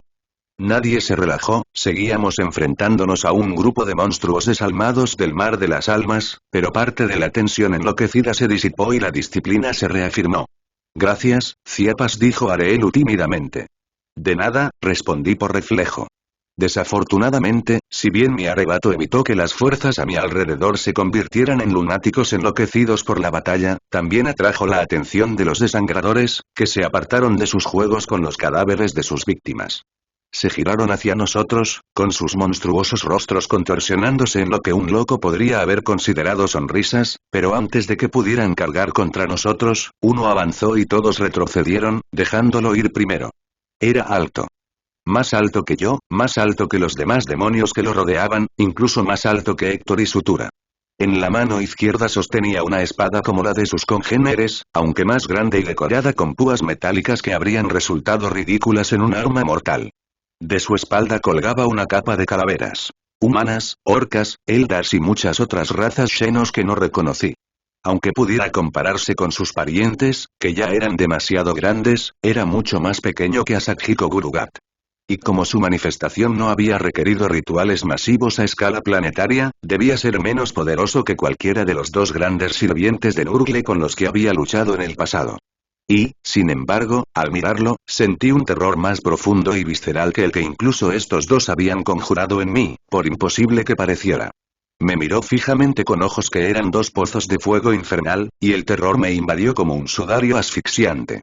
Permanecí allí mientras la oscuridad me envolvía, hasta que solo quedó el campeón infernal y la promesa de muerte que emanaba. Entonces abrió la boca, revelando unos colmillos imposiblemente largos, y habló. «Soy Uzul», gritó, cada sílaba desgarrándome el cerebro. «Destrozacráneos, heraldo del dios de la sangre y su verdugo sagrado. Y he venido por ti, Ciapas Caín». Sorprendentemente, fue Héctor quien me sacó de mi aterrorizado estupor. No con palabras de aliento ni con un acto imprudente. En cambio, el devorador de mundos cayó al suelo manchado de sangre, retorciéndose y gruñendo. Sus armas se le escaparon de las manos mientras arañaba su casco con manos temblorosas, y me di cuenta de lo que le sucedía con un escalofrío. De alguna manera, esta criatura del dios de la guerra, este Uzul, había activado sus implantes corticales, a pesar del flujo constante de panacea en su cuerpo. La idea de que pudiera deshacer la restricción médica del devorador de mundos me heló la sangre, y eso fue suficiente para sacudirme el miedo que me causaba la llegada de Uzul. Di un paso adelante, rompiendo el silencio de asombro que nos había invadido a todos y atrayendo todas las miradas, excepto las de Héctor, que presumiblemente estaba atornillado bajo su yelmo, hacia mí. Estás lastimando a mi compañero, dije, inclinando mi cabeza en dirección a Héctor. Estaba condenado si iba a apartar mis ojos del monstruo. Ha rechazado los dones del dios de la sangre, siseó. Se apartó del óctuple sendero de la matanza sagrada al aceptar la falsa paz que le concediste usando el don de la nueva cortesana del príncipe oscuro. Ahora paga el precio de su desobediencia. Solté una carcajada, sin molestarme en fingir sinceridad. Caín el Libertador no encontraría a uno de sus amigos retorciéndose en el suelo, con el dolor en el cráneo ardiendo en su cerebro, divertido. Y, a decir verdad, yo tampoco. ¿Regalos? Me burlé. ¿Así llaman a estos implantes bárbaros? A través de ellos, su linaje se eleva ante los ojos del dios de la sangre, proclamó el demonio, y había algo del tono de un profeta demente en la pesadilla que se hacía pasar por su voz.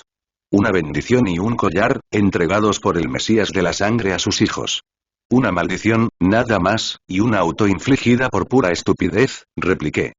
Héctor me contó la historia de su legión, demonio. Nada obligó a los sabuesos de guerra a mutilarse así, aparte de su adoración por su primarca.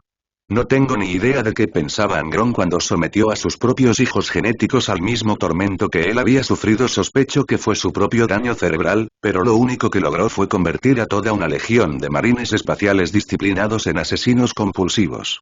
Obtuvieron fuerza del don del Mesías, negó Skulltaker. A través del dolor, sus mentes se liberan de distracciones innecesarias, acercándose a la pureza de la ira, donde las almas mortales se encuentran más cerca del verdadero estado del universo. Conflicto, sangriento y eterno. Locura. Locura total y absoluta. Pero claro, solo un necio esperaría racionalidad de un siervo infernal de los dioses del caos. Suspiré teatralmente. Se asesinaron entre sí y abandonaron todas sus tácticas, lo que les provocó bajas fácilmente evitables, querrás decir. Pero ya basta de tiempo perdido hablando de los fallos de Angron y sus hijos. Dijiste que venías por mí, lo desafié, señalando la habitación ensangrentada, y sin embargo, es la tripulación de la nave de mi compañero la que ha sufrido por tu presencia. Si querías una audiencia conmigo, había formas más civilizadas de conseguirla. Le has negado al dios de la sangre lo que le corresponde, Caín, dijo el demonio. Has encadenado a sus siervos entre tus seguidores, los has mantenido encadenados y les has negado el bautismo de sangre una y otra vez. Por eso he venido a darte una simple elección. Abrazar el óctuple sendero o ser juzgado en la batalla. De cualquier manera, Corner recibirá lo que le corresponde. No quería nada más que decirle a Jurgen que destrozara a la criatura con su mente, o que le ordenara a Malicia que la hiciera pedazos.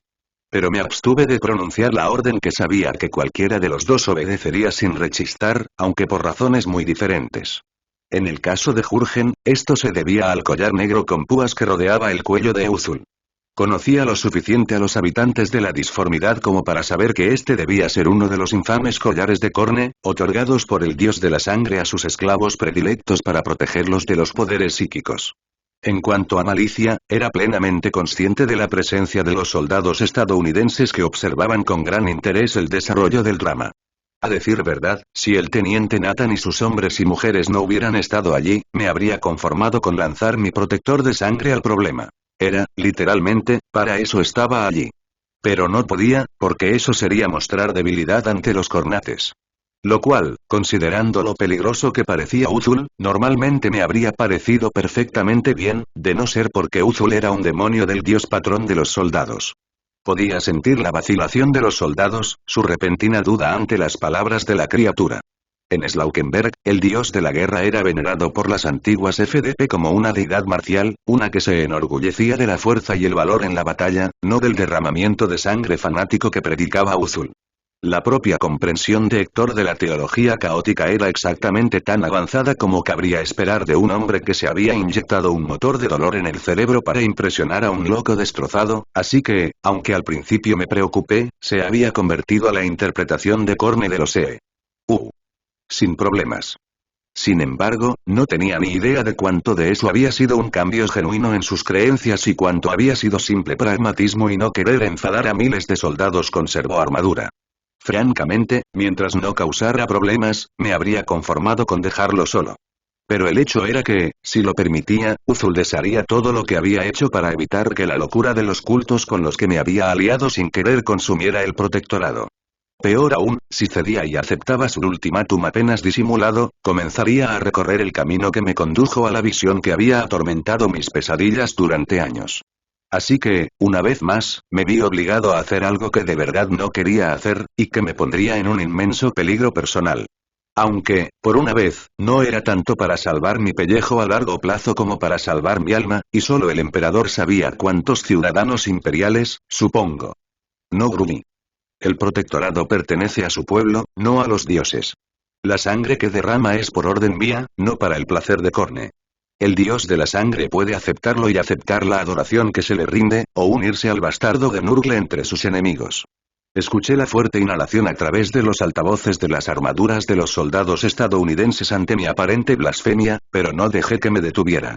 Sé que el dios de la guerra se ha estado alimentando de una orgía de matanza sin sentido perpetrada por la legión de Héctor desde la herejía, continué, improvisando alocadamente, con la esperanza de que mi red de mentiras no se derrumbara ahora y me dejara solo y rodeado de locos.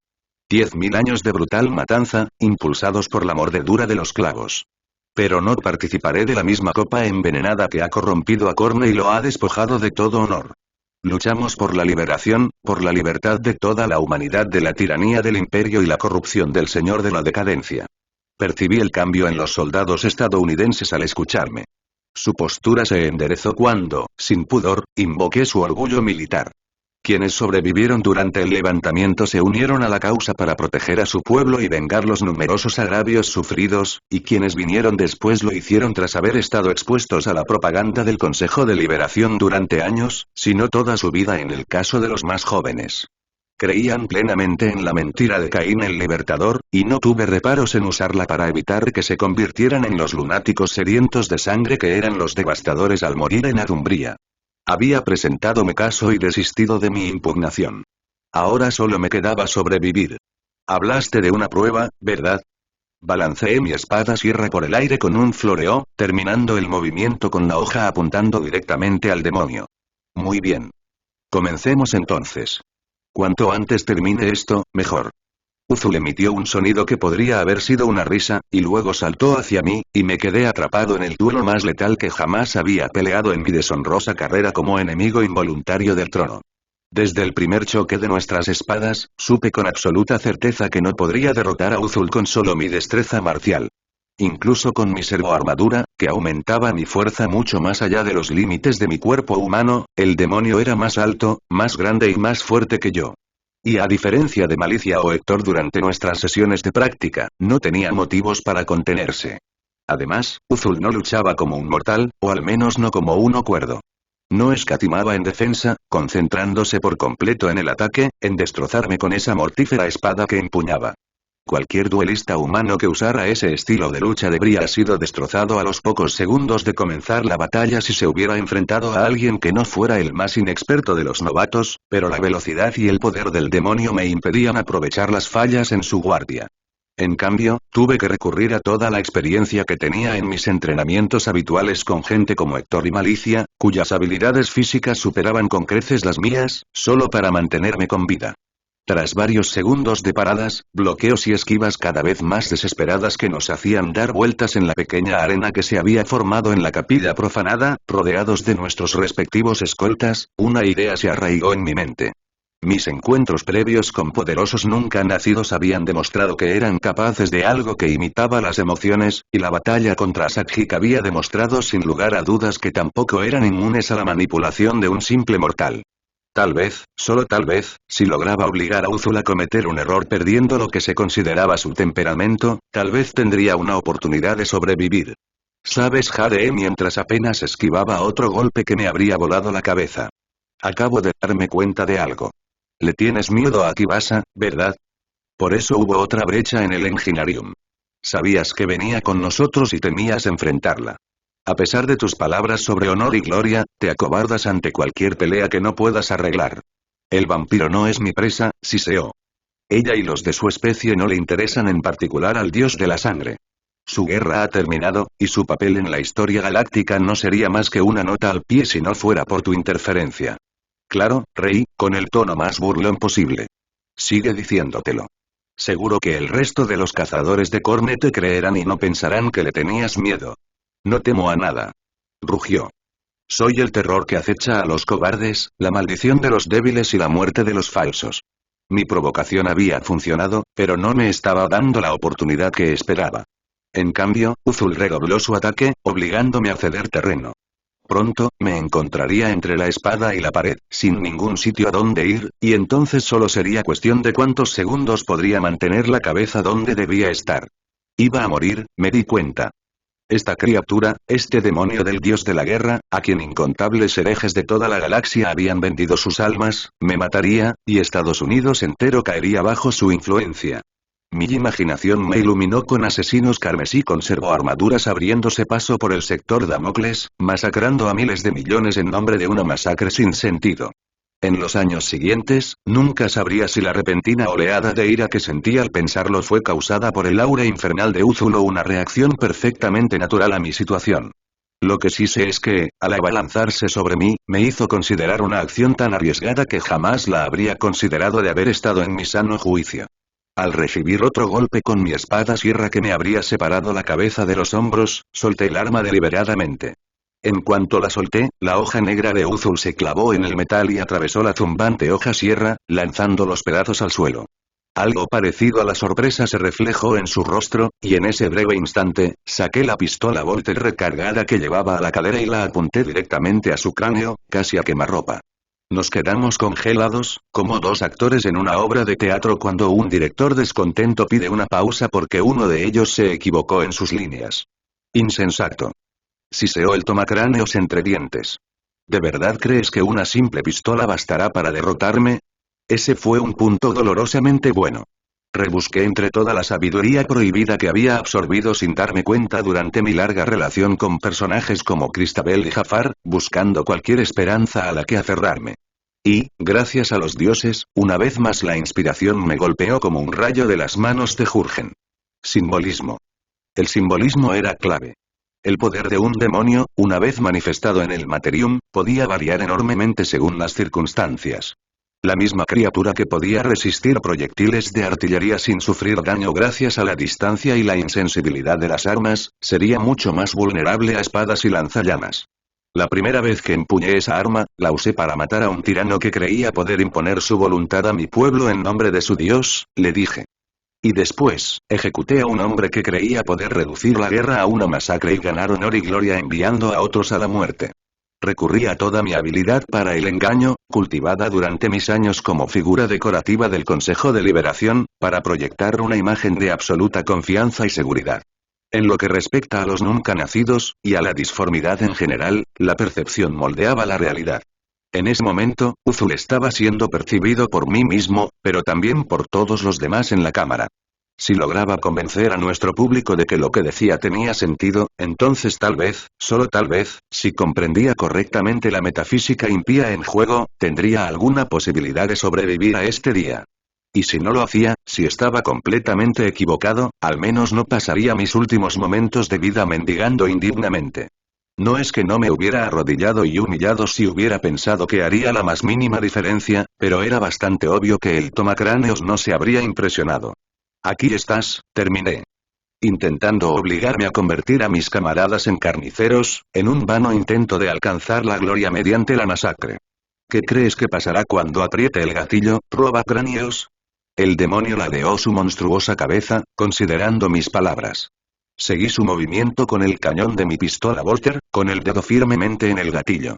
Para mi asombro, mi agarre del arma era perfectamente firme, mi mano completamente libre del temblor que habría esperado dado el nivel de terror abyecto que estaba experimentando. No, gruñó Uzul, después de lo que pareció una eternidad. No lo aceptaré. Entonces, rapidísimo, se movió, alzando su espada para golpearme el corazón. Por reflejo, apreté el gatillo, y el proyectil atravesó su ojo rojo y detonó en su cráneo justo cuando la hoja empezaba a atravesar mi armadura. El cuerpo del demonio salió despedido por la fuerza de la detonación.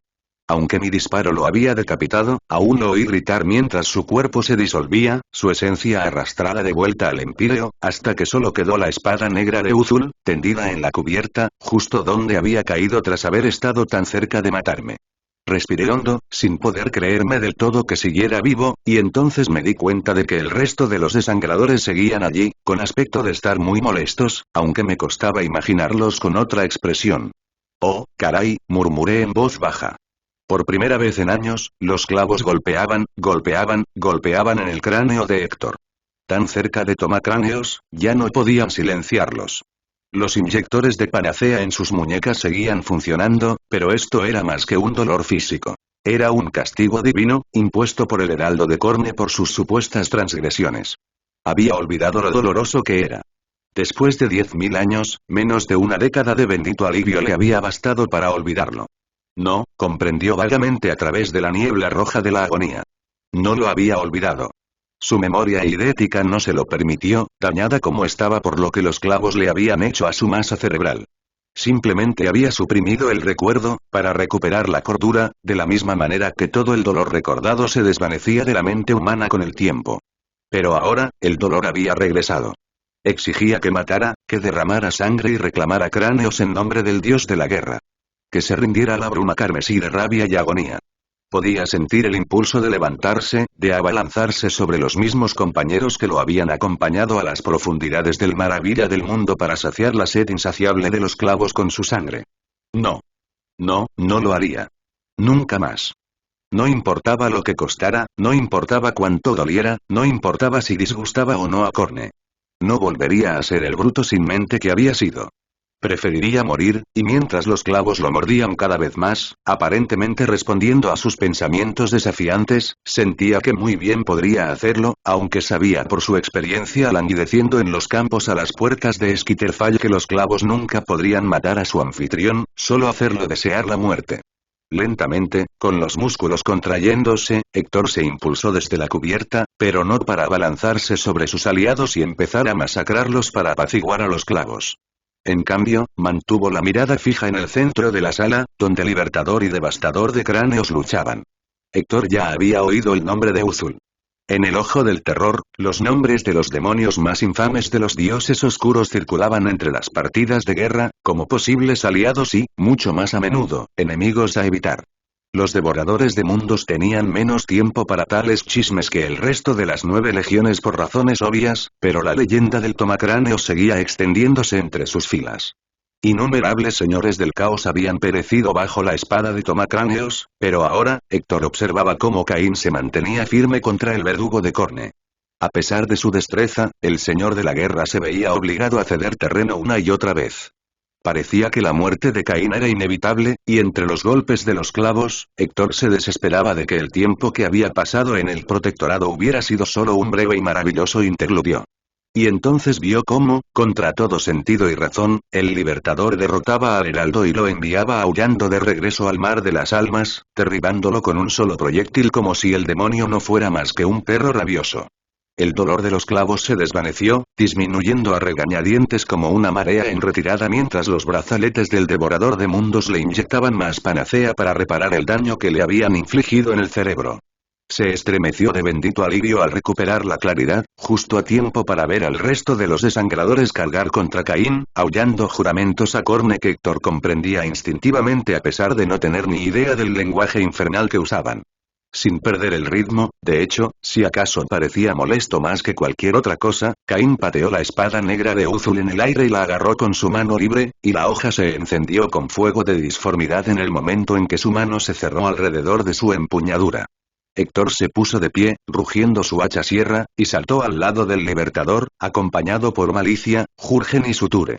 Relámpagos mágicos crepitaron en lo alto mientras Lady Van Yastoval lanzaba un hechizo contra su enemigo, seguido rápidamente por una descarga de rayos láser mientras los soldados abrían fuego. Entonces los desangradores los acosaron, y solo se sintió la intensidad del combate cuerpo a cuerpo. Mientras luchaba, Héctor vio a Caín blandir la espada del tomacráneos, la espada asesina que había cobrado la vida de tantos enemigos del dios de la sangre, con la misma soltura con la espada sierra con la que el devorador de mundos lo había visto practicar con tanta frecuencia desde que se unió al protectorado. En verdad, pensó Héctor al ser despachado el último de los desangradores, el libertador se había ganado el favor del dios de la guerra ese día, demostrando su valía no con adoración y sumisión, sino con destreza marcial y coraje. Y con ello, había demostrado también la superioridad del camino que había elegido para los el camino del honor y el triunfo sobre el del derramamiento de sangre sin sentido. Después de todo, como Héctor sabía muy bien, el poder era la única moneda que realmente importaba cuando se trataba de los dioses oscuros. Uzul cayó a través del mar de las almas, ardiendo y aullando de rabia y sed de sangre reprimida. Nunca antes, en todas las incontables eras de su servicio como verdugo de Corne, había sido derrotado por un simple mortal. Para su disgusto, Uzul se vio obligado a admitir que la destreza de Caín le había sorprendido. Uno de los muchos dones que el tomacráneos había recibido de su amo para cumplir con su deber era la capacidad de percibir las debilidades de cualquier combatiente al que se enfrentara, siempre y cuando se hubiera ganado el desagrado del dios de la sangre. Ese don le había fallado por completo al verdugo cuando se enfrentó a Caín. El tomacráneos no estaba seguro de si se debía a que el mortal aún contaba con el favor del señor de las calaveras o a la extraña sombra que cubría toda su existencia. Pero incluso con esa bendición negada, debería haber triunfado sobre Caín. Lo habría hecho, de no ser por la treta que el hombre le había hecho en el último momento. Anhelaba llamarlo deshonroso, pero el mero hecho de que hubiera funcionado y la bala hubiera deshecho su forma corpórea en lugar de rebotar inofensivamente contra su cabeza era prueba de que Corne lo había aprobado. Tras un descenso interminable, la esencia de Uzul se detuvo repentinamente en los desolados infiernos. Si una mente mortal hubiera podido presenciar la escena sin volverse loca al instante, podría haberla interpretado como un meteorito carmesí cayendo del cielo y estrellándose contra el suelo, antes de que un sangrador furioso, con una capa de calaveras, emergiera del cráter. Uzul tendría que regresar al trono de las calaveras, abriéndose paso entre las multitudes de demonios y almas condenadas que libraban una guerra interminable a la sombra de Corne, para poder presentarse ante su señor y responder por su fracaso. Sus manos, con garras, se cerraron en puños por reflejo ante la idea, y su ira ardió aún más al comprender de repente que la espada matadora, otro de los regalos que el señor de las calaveras le había otorgado tras su ascensión, había desaparecido, abandonada en el Materium como trofeo para el alma que lo había derrotado. Una sombra cayó sobre Uzul, y él levantó la vista de sus manos vacías para ver una figura alta y ágil, con ojos esmeralda y un cabello negro suelto. Emily, gruñó el heraldo de Corne, reconociendo a la criatura de los muchos campos de batalla del gran juego. Devastador de cráneos, siseó la princesa demonio de Slaanesh. Intentaste matar a mi amado Ciapas. Lo hice. Uzul no se rebajaría a mentir, ni siquiera un engendro del príncipe oscuro, y definitivamente jamás suplicaría. ¿De verdad creíste que podrías protegerlo para siempre? ¡Qué tonto! No necesita mi protección, espetó. Solo se la doy porque lo amo. Te golpeó sin mi intervención, ¿verdad? Me derrotó, admitió Uzul, aunque le quemó la sangre hasta la médula. Y al hacerlo, obtuvo un indulto, y la muestra de mi poder que le dejé como merecida recompensa. Pero mientras rechace el óctuple sendero, el señor de las calaveras seguirá enviándole contrincantes, hasta que se arrodille o muera. Lo sé. Corne ya está orquestando un juicio a los pies de su trono para determinar quiénes darán seguimiento a tu lamentable atentado contra la vida de mi amada. Pero sean quienes sean, también fracasarán. ¡Qué fe! ¡Qué certeza! Dime, princesa puta, antes de empezar, ¿qué ves en este mortal que provoca tanta devoción? La hija del dios más joven sonrió, y a pesar de todo lo que había presenciado, Uzul sintió una punzada de aprensión al verlo. Había luchado contra innumerables demonios de Slaanesh antes y había presenciado las depravaciones del mismísimo Palacio Plateado durante uno de los ataques del dios de la sangre contra los dominios de su rival, pero nunca había visto a ningún miembro del coro infernal del príncipe oscuro mostrar esa expresión. Veo a alguien digno de ser amado, pequeño asesino, respondió Emily. Ahora te toca responder a una pregunta mía. ¿Quién te envió tras él? Conozco la fuerza de la nave de la pequeña reina del vacío. Sus protecciones no se habrían roto para permitirte a ti y a tu séquito pasar tan fácilmente, no sin la intercesión de algún conjurador mortal que lo facilitara. Uzul expuso sus dientes en un gruñido amenazante. Si quieres saberlo, tendrás que obligarme a darme la respuesta. Emily seguía sonriendo, pero su expresión ahora era una con la que Uzul estaba mucho más familiarizado. Esperaba que dijeras eso, ronroneó. Tengo muchas frustraciones que necesito resolver. Cuando el cogitador cercano empezó a pitar en señal de alarma, Killian se encontraba en su oficina de bordo de las instalaciones de investigación de la WM-13, revisando los últimos informes de Magos Galerion. De inmediato dejó la placa de datos y encendió el estridente cogitador, usando sus credenciales para acceder a la red de la estación. En cuestión de segundos, accedió a la USPEX de la estación. Los escáneres de largo alcance detectaron una sola nave que aparecía en el punto Mandeville del sistema. Unas pocas órdenes tecleadas enfocaron el Auspex hacia la nave desconocida, revelando su identidad. El World Wonder, buque insignia de la dinastía Van Yastoval y azote de los piratas en el paso de Torredón. Bueno. Eso no estuvo bien. Lo primero que Killian pensó fue que otro director de la corona ensangrentada había logrado localizar su base de operaciones y estaba a punto de intimidarlo o robarle su trabajo, pero esto era mucho peor. No había tenido noticias de los psíquicos que había enviado a Sanguía con órdenes de matar a Caín hacía varias semanas, ni había recibido ninguna transmisión del presidente ni del general Destripador. Ahora era evidente que habían fracasado, pues el comisario negro estaba allí. Pero solo la nave de su mercenario favorito era visible en el Auspex. Debía de haber dejado atrás al resto de su flota, o quizá se habían perdido en la disformidad mientras su amo se apresuraba a reclamar la luz de las sombras. Killian no sabía cómo el archihereje había logrado descubrir su ubicación. Su mejor suposición era que los asesinos lo habían traicionado o que Caín había ofrecido sacrificios a los dioses oscuros a cambio de la información. Pero independientemente de cómo lo hubiera descubierto el comisario negro, aún necesitaba lidiar con la situación. Su castigo justo estaba en el sistema, esperando el regreso de su amo. La nave podría escapar de WM-13 sin ser capturada por el maravillador del mundo, siempre y cuando los herejes se centraran en la estación. Pero eso significaría dejar atrás la investigación de Galerion. Incluso trasladar la luz de las sombras a la nave llevaría tiempo. Se requerían procedimientos para transportarla de forma segura sin que sus portadores sufrieran una muerte horrible, y ninguno de ellos estaba listo para su uso. Un rápido cálculo mental le indicó a Killian que, para cuando el amplificador psíquico estuviera a salvo a bordo de su castigo justo, sus probabilidades de escapar del maravillador del mundo serían inaceptablemente bajas. La buena noticia era que era improbable que los herejes simplemente destruyeran la estación con las armas del crucero. Habiendo sobrevivido a incontables eones de erosión y presión geológica, Killian no dudó ni por un instante que la luz de las sombras sobreviviría a semejante cosa, pero los herejes podrían no saberlo, y encontrar el dispositivo entre los escombros sería difícil. Lo que significaba que el comisario negro lanzaría grupos de abordaje, y probablemente los lideraría para reclamar el honor de apoderarse él mismo del invaluable artefacto, así como el prestigio de matar a Killian con sus propias manos. Había un pequeño cuerpo de seguridad en la estación, por supuesto, pero su función era lidiar con los sujetos de prueba fugitivos. El secretismo siempre había sido la mejor defensa de Killian, por eso se había esforzado tanto por ocultar la ubicación.